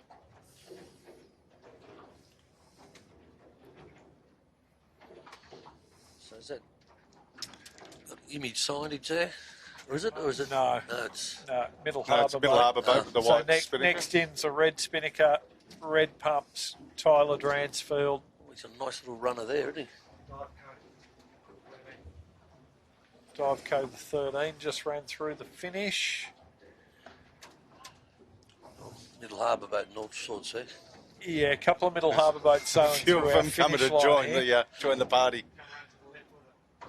Next is so on screen there, Buckingham Marine Services, Daniel Turner, but he'd just been pipped down at the pin end of the line by Modern Concept Constructions. You got Sutek coming into the frame now. Should be next. And top is Imagine no, I Signage. think Imagine Signage is just the going to pin knock end. him off. At the pin end, Oh, yeah. What was that? 3 or 4 seconds? If that. Enough. Yeah.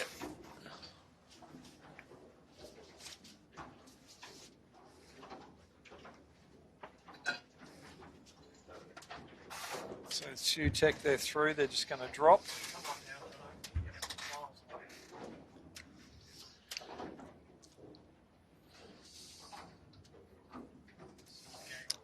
This is going to be an interesting finish here. Just on the There's 1, 2, 3, 4, 5, 6, 8. There's a bit of traffic. Lee Napton coming in hot towards the pin end, Jimmy. And on a big runner, is he going to get that wave? No, it just fell off the back. They really needed that, but I think they'll still get there. think it might be enough for him, Dol. Yeah. There you go. They're on Got one now. one now. Wow. Yes. And you got Texco the 13, Botany Access the 16. Then this one here with a little light blue spinnaker, that's Cadence & Co. with a borrowed mainsail after, I believe, a rescue boat ate their dear. mainsail last week. The Kitchen Maker, Modern Concept Constructions for the 13s. Bigfoot Sailing. And Botany, is that Scaffold or? That's Scaffold, yep. Or Access. Scaffold. And Buckingham Marine. And then the Botany Access. Wow. That gaggle of boats for the sort of minor placings in the 13s. Wow, that was super close. About 8 boats finishing within 10 seconds of each other, I reckon, there. I hope the finishing crew videoed that, because trying to pencil that all down at the one time might have been a bit of an effort. Write them down that quick. One bit of snapped lead in the pencil, it's Yeah, all that's over. it. Most of them these days, Craig, they have like an old iPhone or something. Just film with that. Well, they don't use a SIM in it, they just use it for the voice recorder and things like that. So just a nice little easy one out of what goes on a start boat. So your boat was just on, oh, there they are on screen now, Craig, the Typhoon. And Aristocrat's going to just pip them on the line. So Aristocrat with the blue kite, Typhoon with the white. Then you've got Alters coming into the frame from the right-hand side here. But I think my guys will just get there. They're there, aren't they? Yeah. Yeah.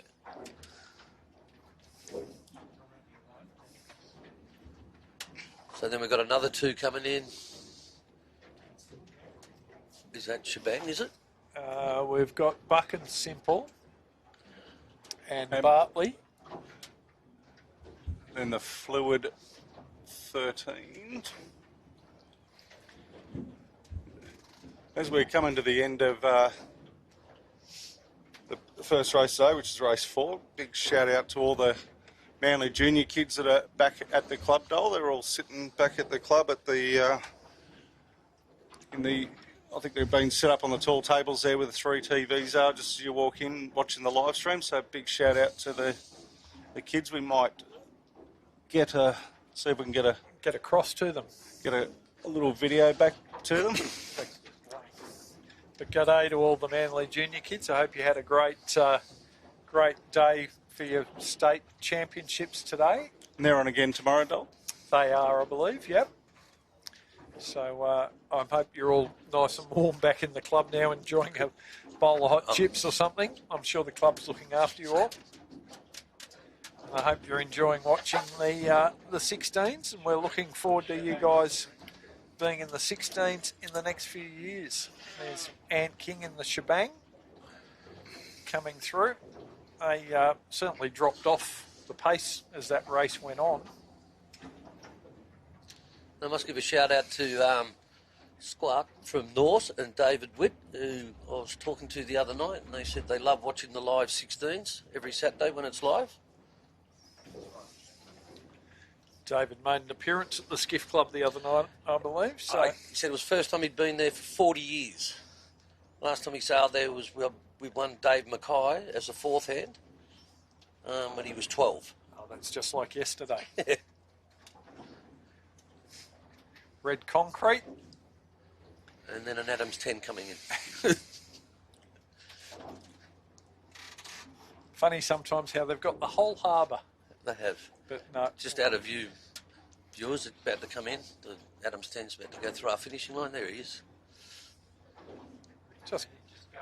Just cruising along.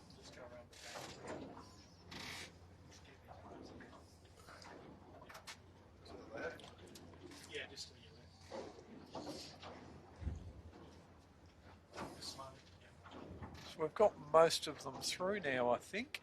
I think we're just waiting on the Queens of Buckingham, which is just right in front of the camera cat. And there was Al Veneer was back there as well. Is Al Veneer the blue spinnaker?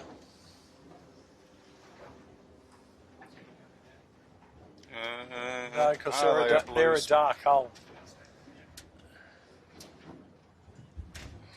Avlinia, but that's... No, that's Nozomi. Yeah. Right, so we're There's still the Queens.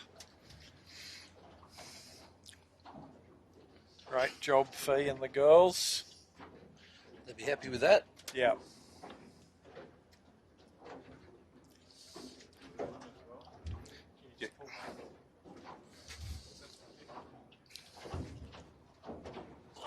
That's Nozomi. Oh, don't capsize, don't capsize. Oh. Good save. So we're still looking for... Who are you looking for, Craig? Avlinia. Yeah. They're down here behind the line. I think they've put the queue in the okay, rack, righto. possibly. And They did 2 laps instead of 3. Fair enough.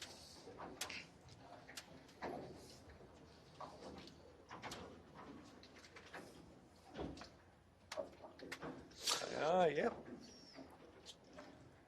We have got one boat up course, but I'm not sure if it's one of ours. It's the Queen's just getting that spinnaker tidily away, so it's ready for their next set. They might have a little knot in the halyard, I think.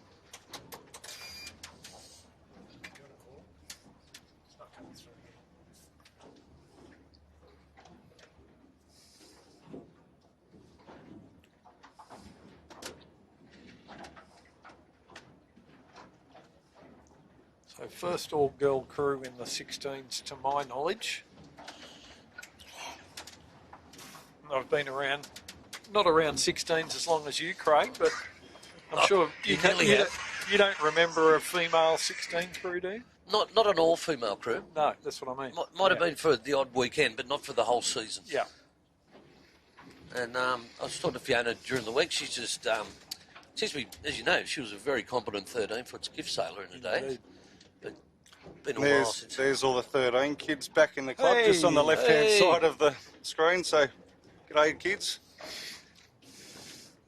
I don't think I've got And the the volume parents? up. I think they're watching the cricket. They're about 30 seconds They're delayed from they're what... delayed. Oh, are they? Oh, Yeah, okay. we're good, but we're not that good, Craig. The club can pay for a premium service and we can have 0... Time delay. Yeah. Oh, looks like they've been given a feed and a few drinks there and enjoying watching the seniors sail the skiff. So g'day to all the MJ sailors, and hope you all had a fantastic day today and a great day again tomorrow. And your racing is successful and goes well. But the main thing is that you enjoyed your sailing. It's not all about winning, it's about having a great time and sailing with your mates.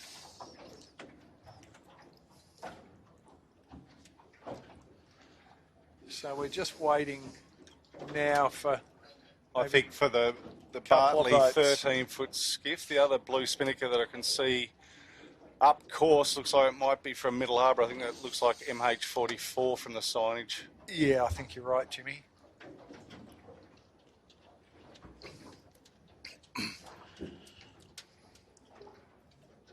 So hopefully we're not too far about away from getting into sequence again, because looks to me, Craig, that there's a bit of weather out to the east of us coming in from offshore.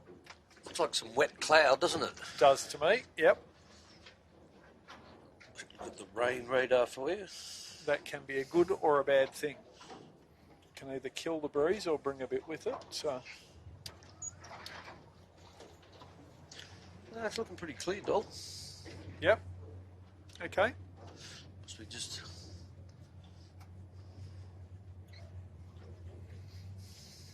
You're doing well to navigate your way around that bomb site these days. I know, it's a shocker, isn't it? Yeah. Used to be so simple, now they've made it even harder. You can use the legacy mode of it. Yeah, I've been doing that. Right. After you gave me the tip the other week, Jimmy. It does take you straight to the radar. Instead of having to zoom in 1,000 times. Oh, just navigate your way through, yeah. There's the two red pumps, 16-foot skiffs on screen. Brother and sister. Tyler skippering the red pumps with the black sails, and his sister Zoe steering red pumps red, which is the white hull with the light coloured sails. Our winner today. Just got our last 13 coming to the finishing line.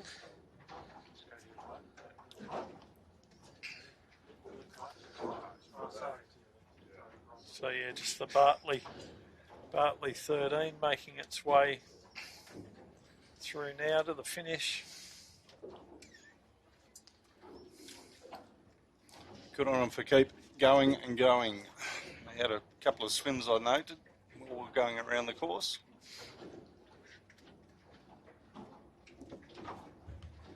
It's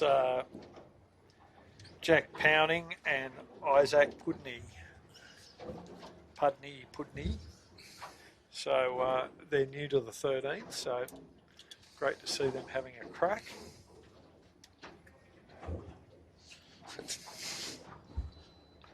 Pretty tricky day.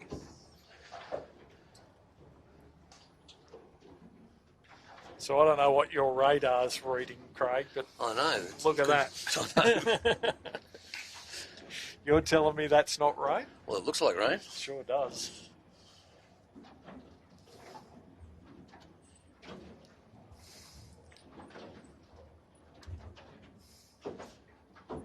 It's Canberra Airport. Great first race today. They'll be looking to capitalise on that and try and get another good result.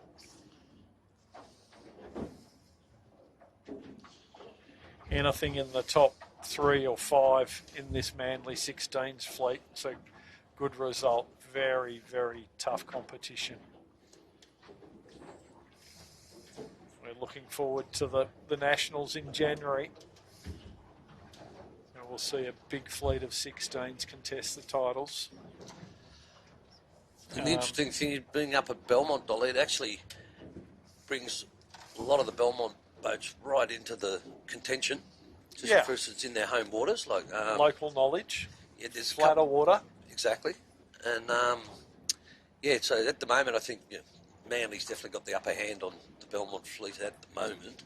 But I think once they get up there and get into their home waters, I think you'll find it's going to be very, very close. Yeah, there's definitely some very competitive boats at the front of the fleet up there. So it'll be a tough regatta. Next Saturday, viewers, we'll be bringing you the round 2 of the 16-foot and 13-foot skiff state championships live on Saturday from St George 16-footers. Sail Media will be bringing you the coverage on Saturday for day 3 of the That was state our championship. 5 minutes for the 16s. So,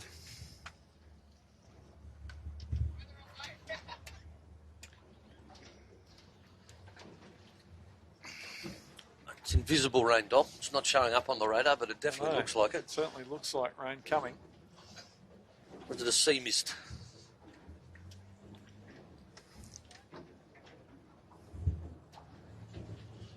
Could do one of two things: bring some breeze with it, or kill the breeze entirely. Let's hope it's the former.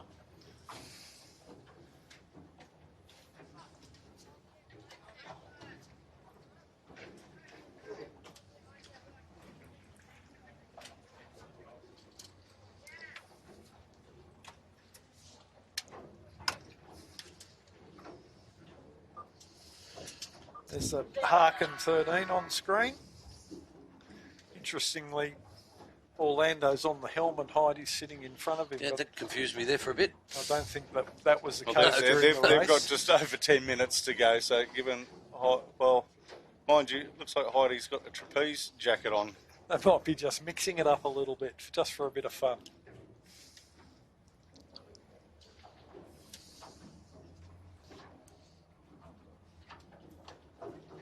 And Dolly on the start boat, we'll get the camera around to it. We've got a U flag up. Yep. So Try and keep them honest. We're running out of time.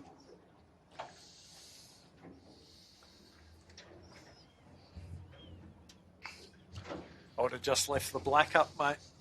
I would have. I would have too. Yeah. Like, what's the Yeah, time? it It's is. 10, it's 10 past, nearly 10 past 4. Yeah.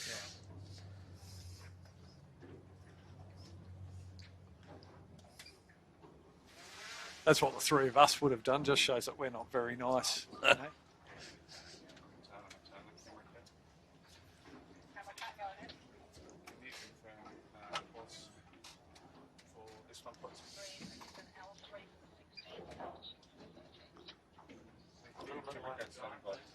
So it's another L3 for the 16s and L2 for the 13s.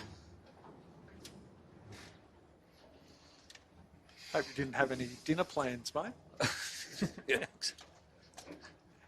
Because I think the top markers stayed in the same place, so be sailing the same course, same distance, another race. They do have the option to shorten at some point if this breeze does get a bit funky.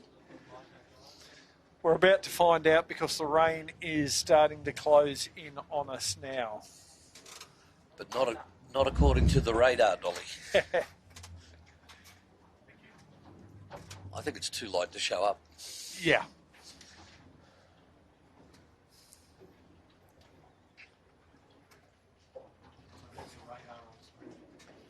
There's go, a folks. radar on screen for the folks. That's what Craig and Dolly are talking about.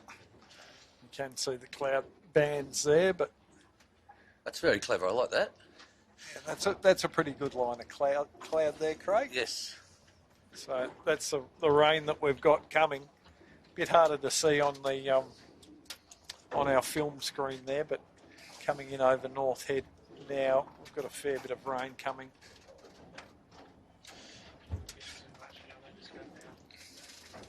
Good aerial shot there, showing us the line. We've just over a minute to go. Where are you starting this time, Dolly?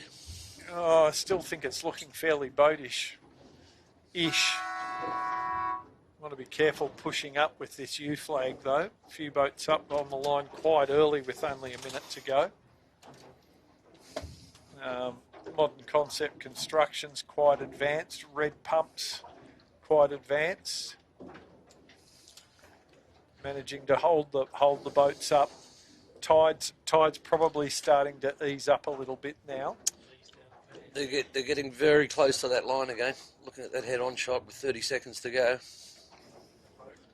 Someone in the middle's very, very close there.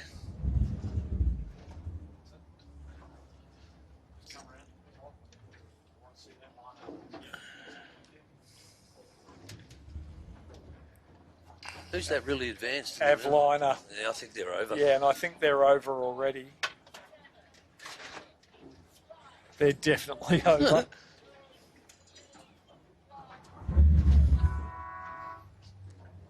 Great start at the boat end by Daniel Turner in Buckingham Marine Services. Just on top of Zoe Dransfield in Red Pumps Red, the leeward of them Canberra Airport. So the sort of boats that we saw shine in race 1 have chosen to get up towards the boat end, punching out. Breeze is a bit more in the right this time by the looks as this rain comes through. You can see there now Zoe Dransfield just managed to put a bit of a squeeze on Dan Turner and punch out in front of him. He's coming back a bit now, but it's just when she sort of like clutching change gears with her, isn't it? Look at her stepping there in front of her there. Yeah, Dan Turner doing well, managing to hold on the hip there. It's a pretty hard position to hold sometimes.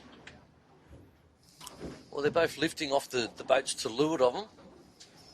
So sometimes when you're in that position fighting each other, you're actually dragging yourself along. Yeah, just grinding that height. Yes.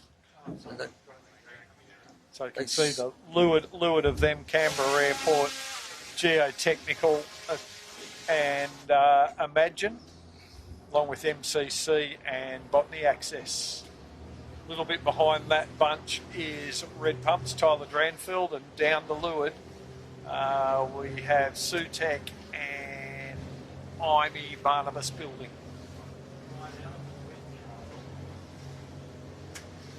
Yeah, once again in that little exchange, Zoe's just managed to step out a boat length or two. You can see there, like you can see Ruffy's crew's sort of just crouching half the time, whereas just as they're a little bit lighter on the red pumps, they're just fully extended out on the trapeze the whole time. As someone just gets in there. Yeah. Hugh and Jamie are, Hugh's fairly big. They're both super fit guys. Jamie, for a young guy, has bulked up in the past few years. He looks really fit and strong. But Zoe wouldn't weigh much. No. No. Certainly weighs less than Dan Turner, Ruffy. Yes. You just see on that shot there, she's just stepped out again from the whole fleet, hasn't she? Yeah. Yeah, they've been sailing exceptionally well for this first part of the season. And this will certainly help their aspirations for the club championships. We can see there in the background, they're starting to come back, the other boats are just out of shot, but Zoe would have 150 metres on the Imey, and then no slouches on that boat. It's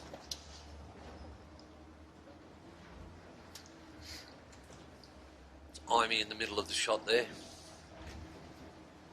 Yeah, the other boat that stepped out just a little bit from the pack to leeward is Modern Concept Constructions. So they're managing to hold out Imagine signage, Sutec and Botany.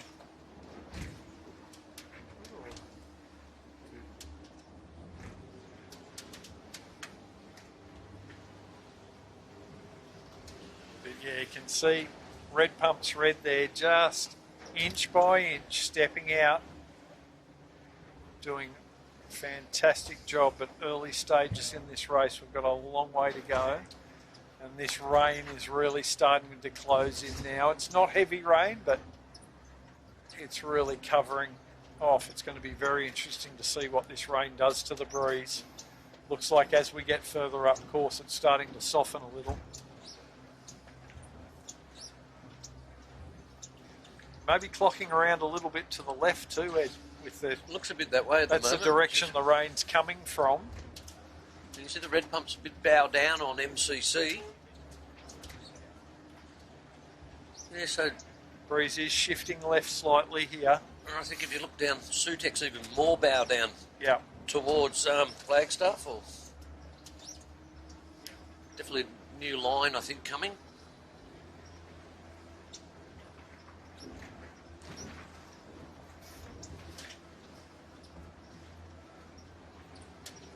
Yeah, they've definitely slowed up here, so the breeze has got softer. Modern Concept Constructions of tack coming back towards the starboard tackers. they won't cross red pumps. We could expect at some point here, I was about to say, red pumps will tack, and just as I did, they did. Choosing to just go under the bow. Interesting to see what Buckingham's going to tack underneath them, just out of shot, viewers. Ruffy's tack just below the red pumps.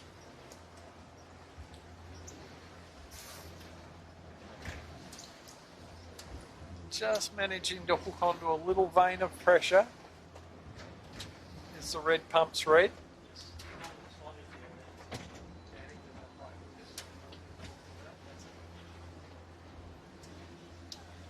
So they've stepped out nicely over the top there now, red pumps red. A little bit of it, more of a gain over Daniel Turner, Buckingham Marine Services.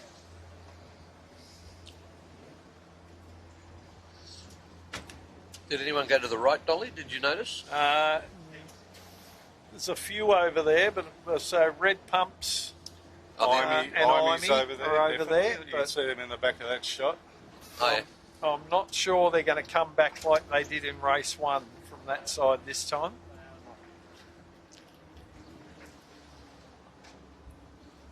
Remains to be seen.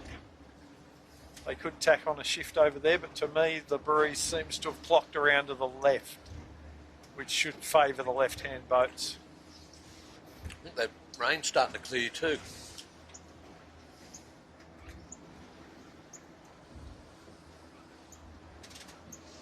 Make it quite hard to see. It disappeared.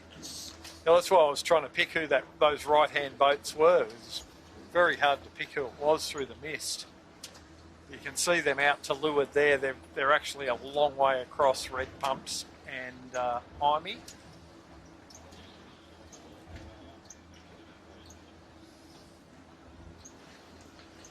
And there was, did you see where Imagine Signage got to? Yeah, they were a bit late at attack, so they should be just round. They're just behind us, and to leeward behind of us us. in the camera cap. Yeah.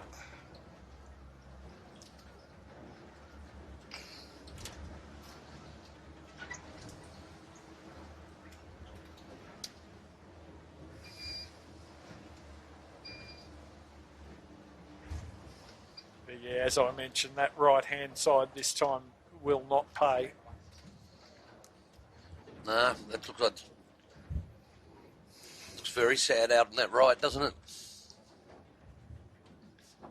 Yeah, down pressure and down on direction. Port hand boats high on port. Geez, they're a long way back, but aren't they?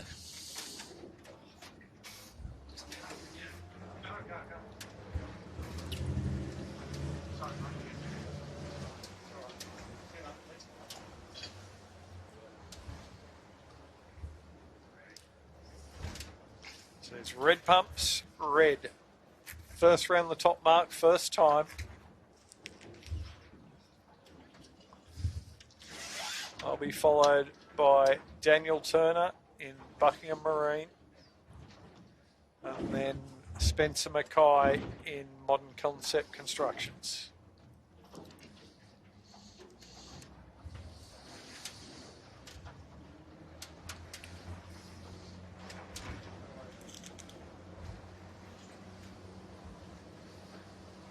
Very much down pressure at the moment. Geez, those guys that went out to the right, they're all coming back on bad angles too, aren't they? Yeah, breeze has shifted to the left. Yeah. Next in, Archie Cropley, Canberra Airport. Then Mikey Kerner having a better race this time in the Sutek. Imey look like, Imagine Signage look like they're a little bit thin on that mark. A little bit Yeah, skinny on the lay line.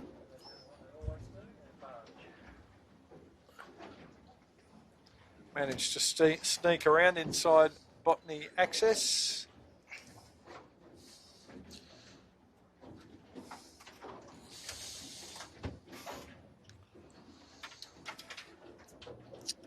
Next you've got, did they go Geochemical assessments. Did they go right or left? They were over on the right, I think.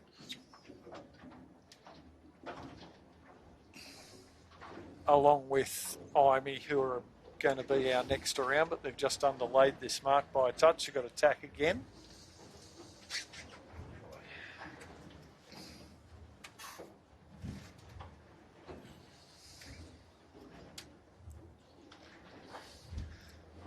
And the boat that went furthest right, I think, was Tyler Dransfield in red pumps, and they've really suffered from that. Been absolutely hosed. So we've got Imey, Aristocrat, Altus, Buck and Simple. Next in will be Bartley Construction, red pumps. There they are now. Next after them will be Typhoon coming into shot. There's the Typhoon. Alex Hart, Lindsay Stead, Lockie Pryor.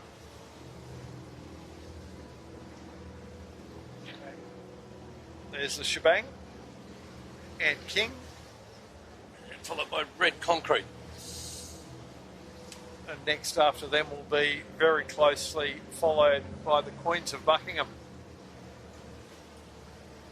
And Alvenier after rounds out the fleet.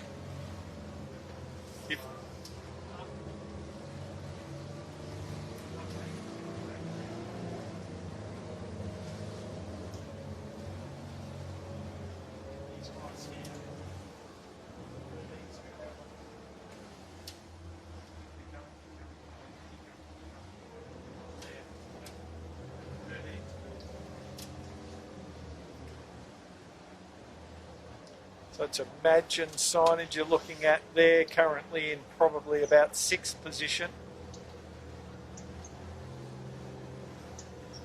Nathan Wilmot, Ricky Bridge, Malcolm Page.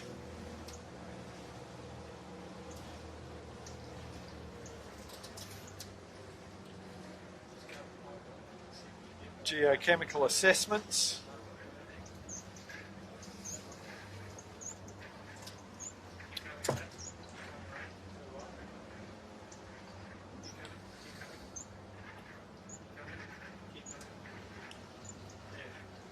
There's the Harkin 13, I think, leading the 13s. Yeah, very close between them and Imey right now. So Imey having a strong second start, coming off the line. I believe Sophie Hart is sailing the Imey today.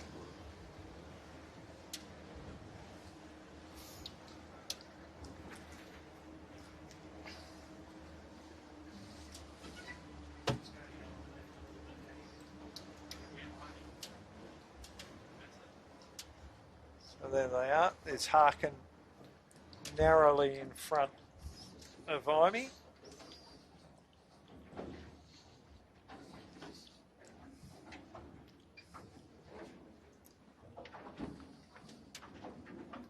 Well, it looks like they'll be followed by probably the Imagine 13 again in close proximity. There's a pretty close bunch here. Texco, Fluid, all pretty tight here. Botany Access, Buck and Simple. And once again, Harkin with a narrow lead.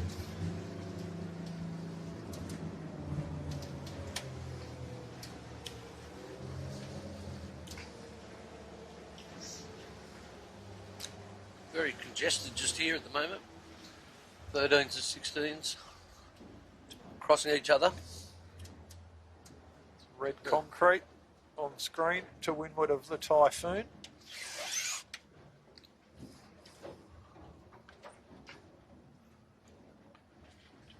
And looks like Red Pumps Red has extended their lead at in the 16-foot skiff style, looking down wind. Yeah, it looks like them and Canberra Airport are well advanced on everybody else. Well, is that Buckingham Marine, I think, Buckingham in second. coming in from the other side, are they? Yeah.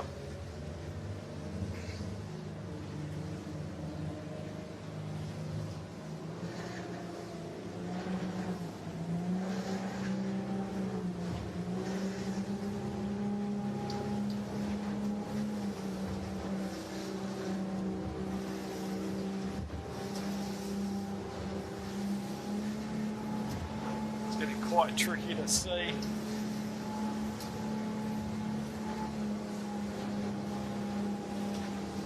That's Imagine going around the bottom mark just now, I think.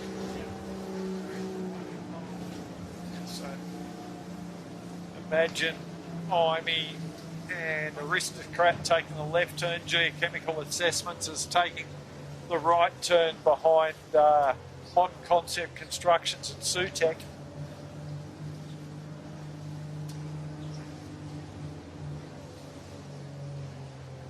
So the leaders have stepped away, but it's still pretty tight racing in the pack of the pack. 2 old Flying 11 mates having a bit of a duel. a bit of a discussion go around the mark between Phil Cook and Daryl Millen.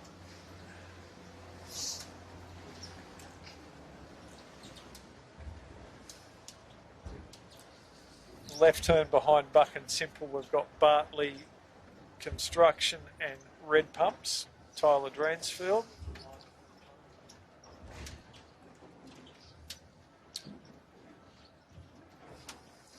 I think you have Red Concrete. Is he gonna soak down at this mark?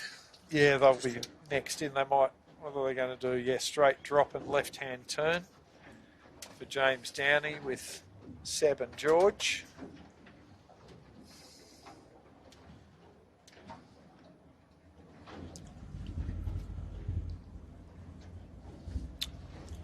And then the bendy palm tree of the Typhoon.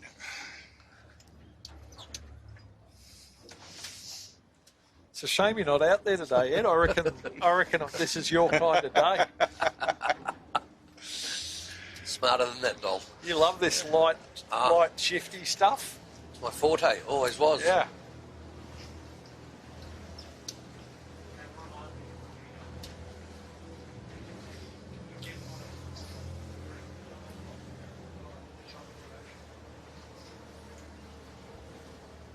Imey Barnabas Fielding. Currently probably in about 8th, 10th place. Somewhere around that. Lee Napton, as you know, as we've mentioned, on the helm today, filling in for Joel Beashall. Hopefully Joel's getting himself some good results up there at the Harkin Match Racing Championships at Royal Prince Alfred Yacht Club. Bartley coming into shot there now, Dan Bromelo.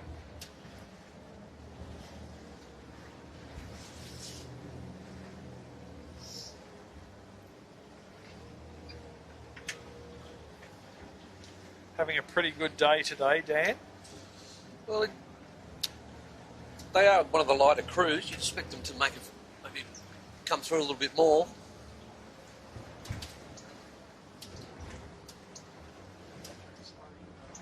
Dan obviously Just sailing Bartley. noticing, is it Someone heading home. Is that the Avelina heading home? A couple of boats heading home by the looks. Oh yeah, I didn't see the other one up further. Well, that'd be... Did we see Shebang around the bottom? No, I didn't see Shebang come back down. And Alvanier was definitely over at that start. Yeah. And they never went back or anything, did they? No, well, they couldn't Well, you under a don't U anyway. flag anyway. Yeah. And it would have been good if the rescue boats did tell them they were wasting their time. MCC just tacking off Flagstaff, North Head. They'd be pretty close to a ley line there. Port hand ley line. Looking pretty light right now though. Breeze starting to drop out a bit. It is getting pretty late in the afternoon. And we have got this wispy rain coming through. Fairly unpleasant sailing conditions right now.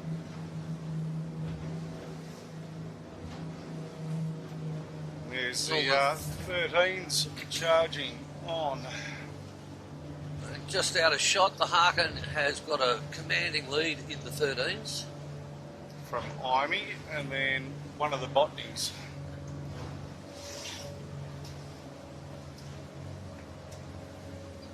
Yeah, Modern Concept Construction's also in the mix, as is Imagine for the minor placings.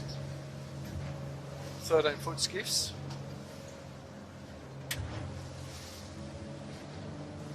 That breeze is just starting to disappear again, isn't it? Yeah. Very, very patchy now. There's some big holes in it. Right now, there's a nice bit of breeze at the top mark. But either side of it, it's looking pretty light. Botany, Access and Sutek. Is Zoe round yet? Did you... No, not quite yet, but on approach. Almost there. About 20 metres to go. There she is.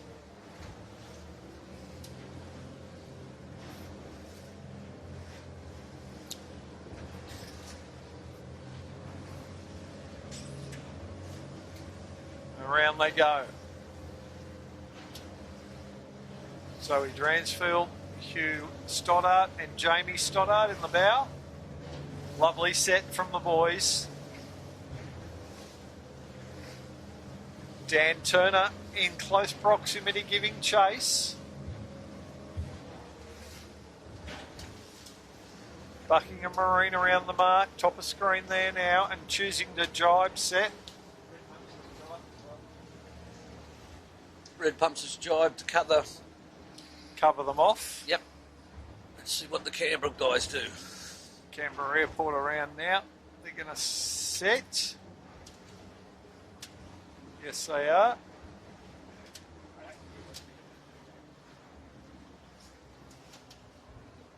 And those three boats with a pretty hefty advantage over the rest of the fleet.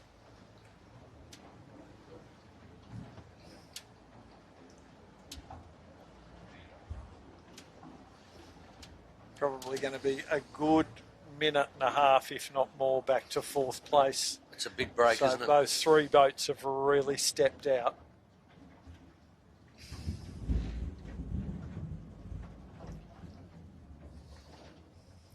It looks to me, boys, like this breeze is shutting down. Yep. So it'll be interesting to see whether they do... Another lap or finishes down the bottom. Yeah, whether they might shorten them up. Oh, just to the left of, there they are, just on the left of the screen there, the boat that's capsized. The Kitchen Maker 13, they just ran down a wave and didn't come up. Oh, they just the full cartwheel. So Taylor Lees, I think, is on the Kitchen Maker today.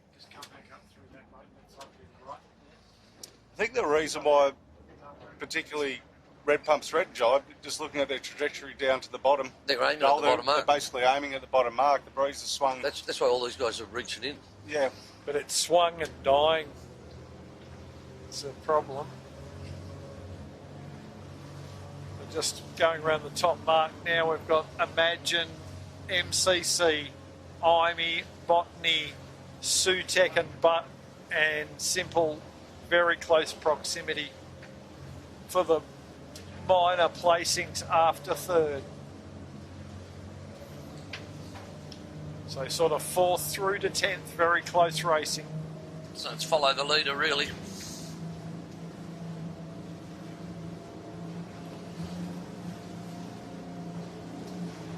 Bit of a disappointing second race from Geochemical Assessments after a strong first race.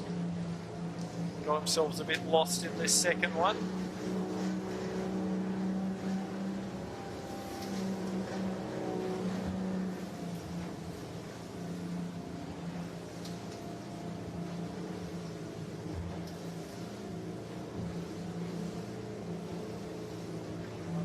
So it's a Red Pumps red left of screen there with the red spinnaker in the lead.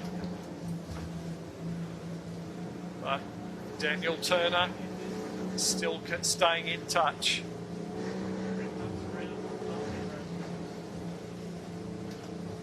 That's Red Pumps and Bartley around the top mark, and I'll tell you, Red Pumps red isn't too far from the bottom gate, so those two boats are nearly a leg of the course behind right now.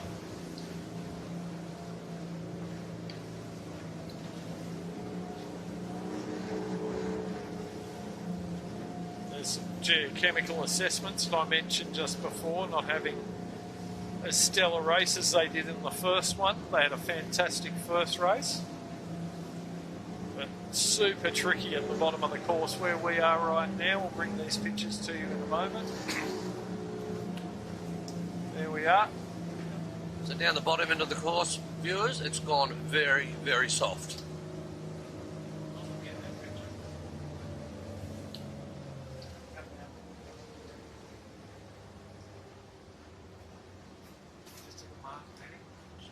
So we're coming into the gate. We're going for another lap.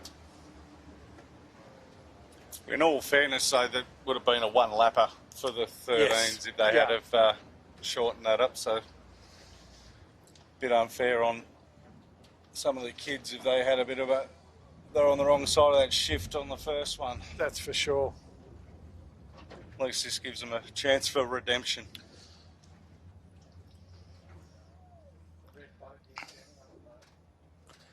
So very close now between Red Pumps Red, Buckingham Marine Services And you've got and Canberra Canberra Airport coming in.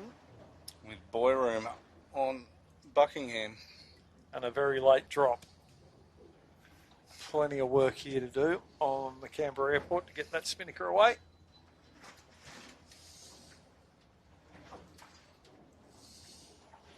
Oop, not in the halyard, no, down it comes. They're good. Great young team on the Canberra Airport. They're getting the job done.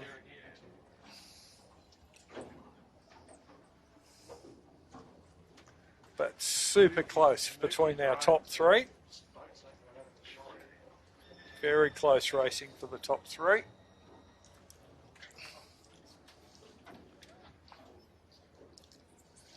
Daniel Turner is not going to be able to live there for too long. Be looking for something to get him out of there. He's really copping some bad, dirty air, bad gas from the two lead boats. Probably just no pressure for him to tack out right now. So that's the way to go as well, so he doesn't really want to tack off. No, but even a short one to clear just his air. a clearing tack is... Yeah. Give yourself some sort of fighting chance.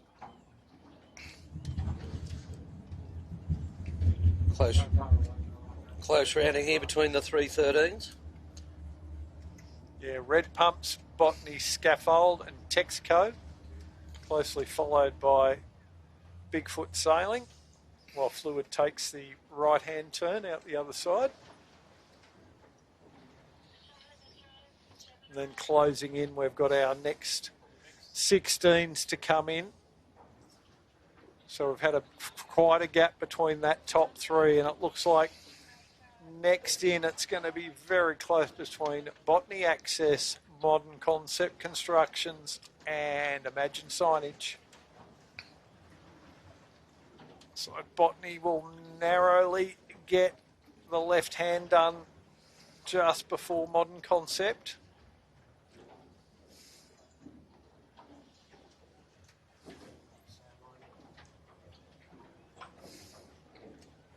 Sutek's got room on Imey. And Imagine went round the starboard gate.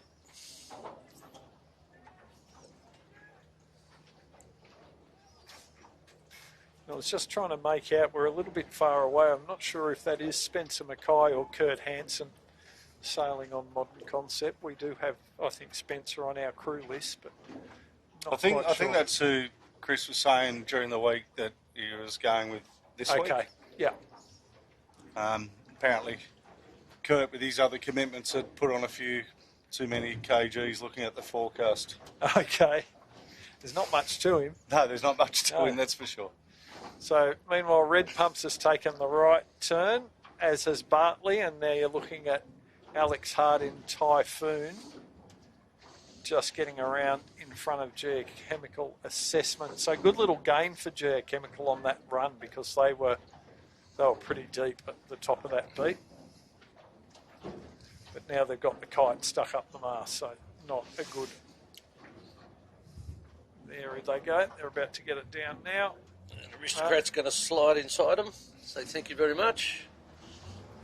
Daryl Millam, the wily old fox.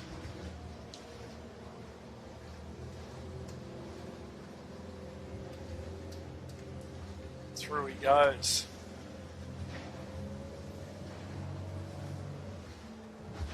Now that breeze has kicked back in a bit, Doc. A little, and back around to the Right a little. So looks like a bit more right-hand favoured this time. Right-hand favoured course. So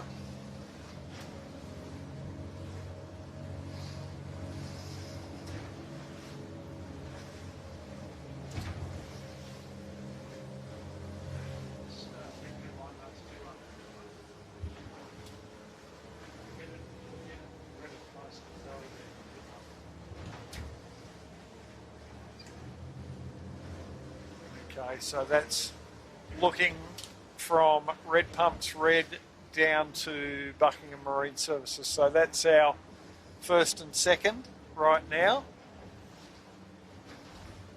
The camera angle makes the distance seem a bit further than it is, but Red Pumps Red does have the windward advantage and some distance advantage, so going well. And yeah, Craig, you're right, a little bit of build in pressure as this breeze has clocked around to the right a bit. We've had that rain cloud move across, drag the breeze direction with it. Quite interesting the way it's panning out right now. Both those boats below a ley line. Canberra Airport has gone a little bit further to the south, a bit more to the right, and could possibly be on a ley line, I suspect. At least closer to it than the other two. There's Daniel Turner in Buckingham. He's a long way short of that line. Yeah, they've still got a couple of tacks to do. I think even Canberra Airport's going to struggle to make it in one tack as well. We're about to see.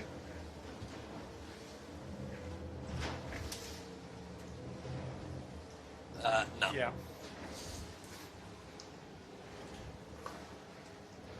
Still pretty tight between these top three. There's Canberra Airport, flat and fast, but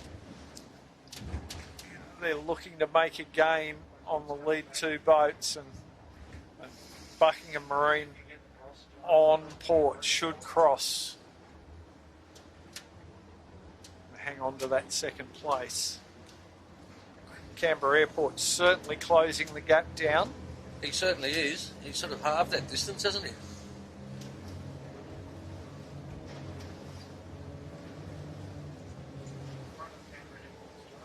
Yeah. So these top three sailing a very tough race. But so far it seems like Red Pumps Red has just had a very slight speed advantage over the other two.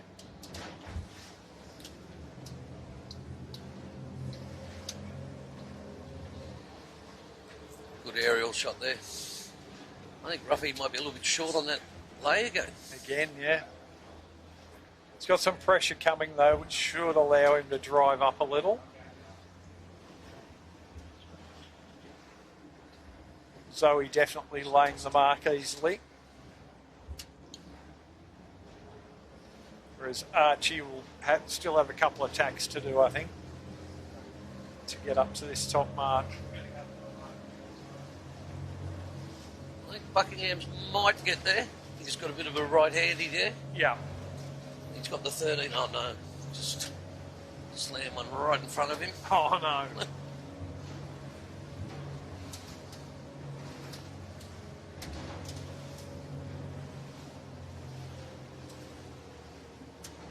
Well done.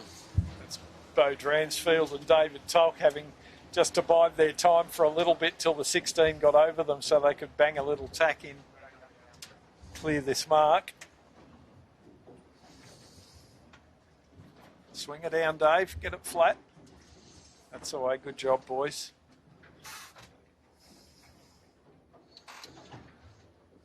Canberra Airport around. Think they'll jibe, or you think they'll keep going, Dolly?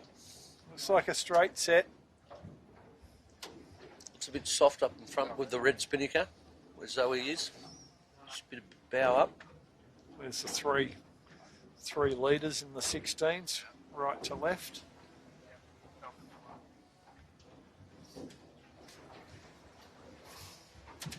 got to say it, in that beat,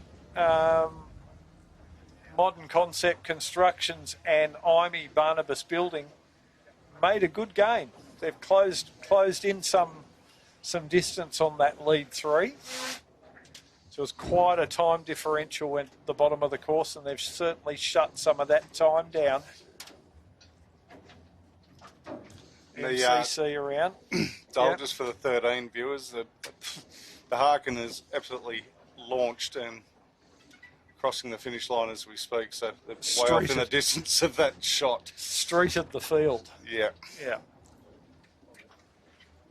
So it's MCC in front of Ivy. To the left of that shot. Just off screen. We've got a bit of I think Jared was bit of contact.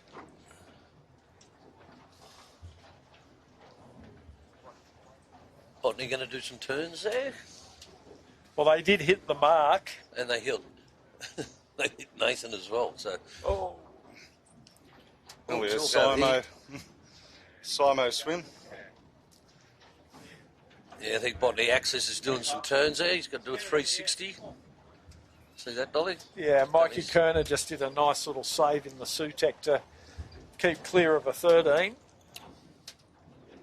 So, yeah, Jared Smith in Botany Access has just done a 720 to exonerate himself. 360. I think he did 2 turns. I don't think he meant to do the second one. Yeah, but I've 2 infringements. Oh, yeah. Quite possibly. Either way, he did do 2 turns. He only needed to do 1 turn for hitting the mark.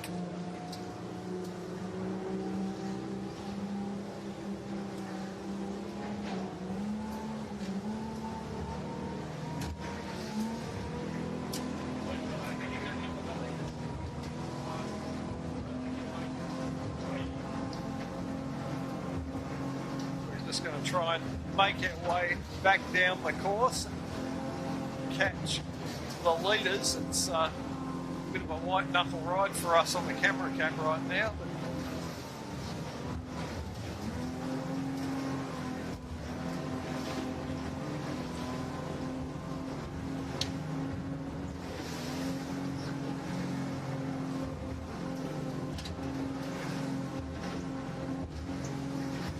Red Spinnaker is Red Pumps Red, Zoe Dransfield.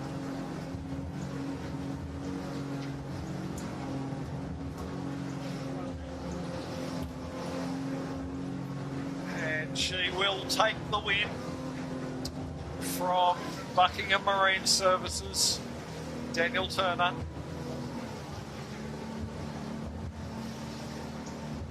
And then very close behind Daniel Turner is Archie Cropley in the Canberra Airport. Great sailing from all 3 of those boats.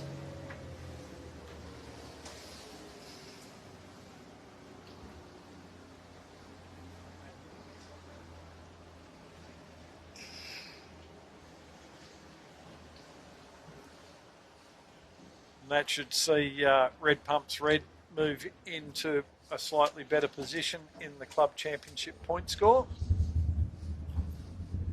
There's the Imagine signage 13, Bo Dransfield, David Tolk finishing. Now we've got Modern Concept Constructions just narrowly beating IME Barnabas Building, the 16-footers.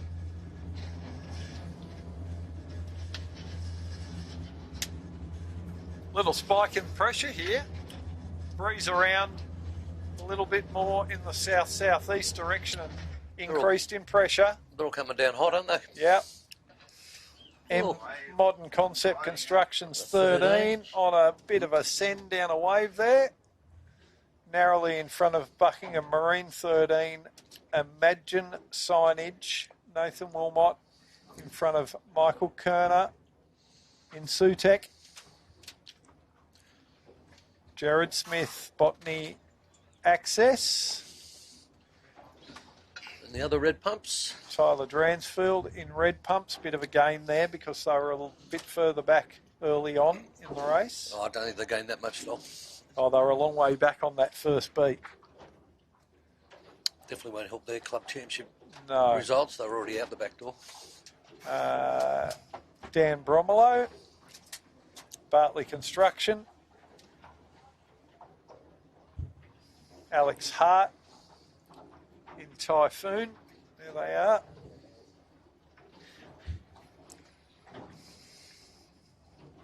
And then a whole heap of 13s coming in hot.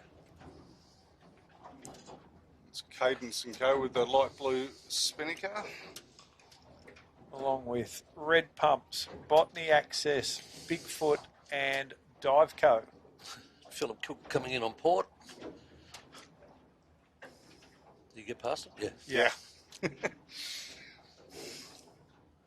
He was going to anyway. Phil Cook in the port. Then you got Aristocrat, Buck and Simple, and Geochemical Assessments. That's one that Nathan will definitely want to put in the back of the mind for the rest of his That could be a season. Drop, a discard, perhaps. But sailed a great first race. Take nothing away from them for that. They won the first one. No, they're leading. They let around the first top mark and then let it go. But still, that final result, they were up there. Got the Fluid 13. So that's, I think, Claire and Tilly today. Yep. Welcome back, Claire Hozak. Who's the orange spinnaker? His Texco is the orange spinnaker, Craig. What's this? Which this one here is red concrete. Red concrete. Oh, Fluid in trouble on the finish. I think they finished. Yeah, they're over the line. Yeah, they're just over the line.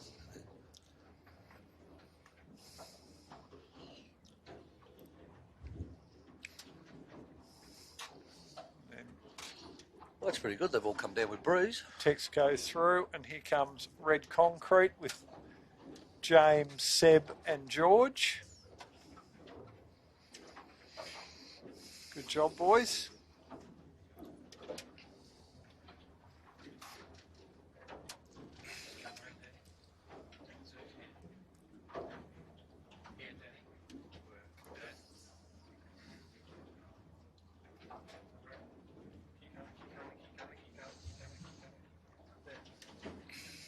I think we've got Ebix. The red spinnaker is Queens of Buckingham would be my guess, Dole. Yep. Great shot of the Ebix there. Yeah, so Ebix 13, nice shot. Well, I reckon the Queens of Buckingham might have a bit on to make this pin end of the line. Let's see how they go under pressure. If they have to knock it off. Yeah, I think they're going to knock it off. Here we go. This will give us...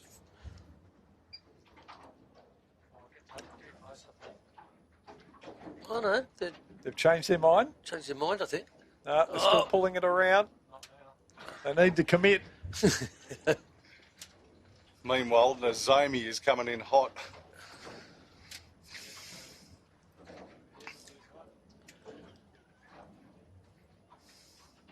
Good girls. Kite's coming down. Great job. Now they've got a bit of a two-sail reach to get across to the finish. I think Nozomi's going to pop them. Meanwhile, Nozomi comes in.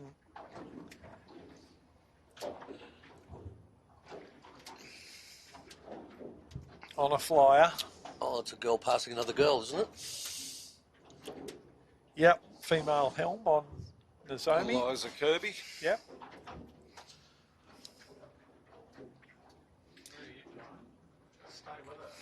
Net. Eliza's another one I think who's really enjoying her time in the skiffs.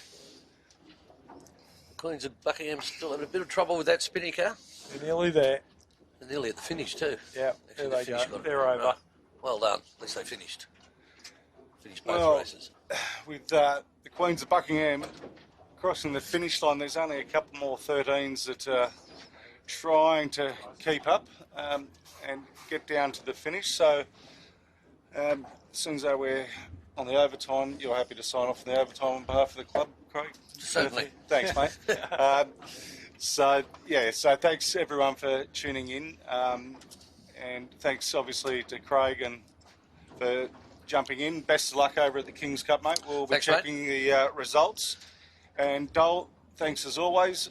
We'll see you tomorrow, Dolly. But Craig, we'll see you in a couple of weeks' time. And to all our viewers, don't forget to tune in next Saturday.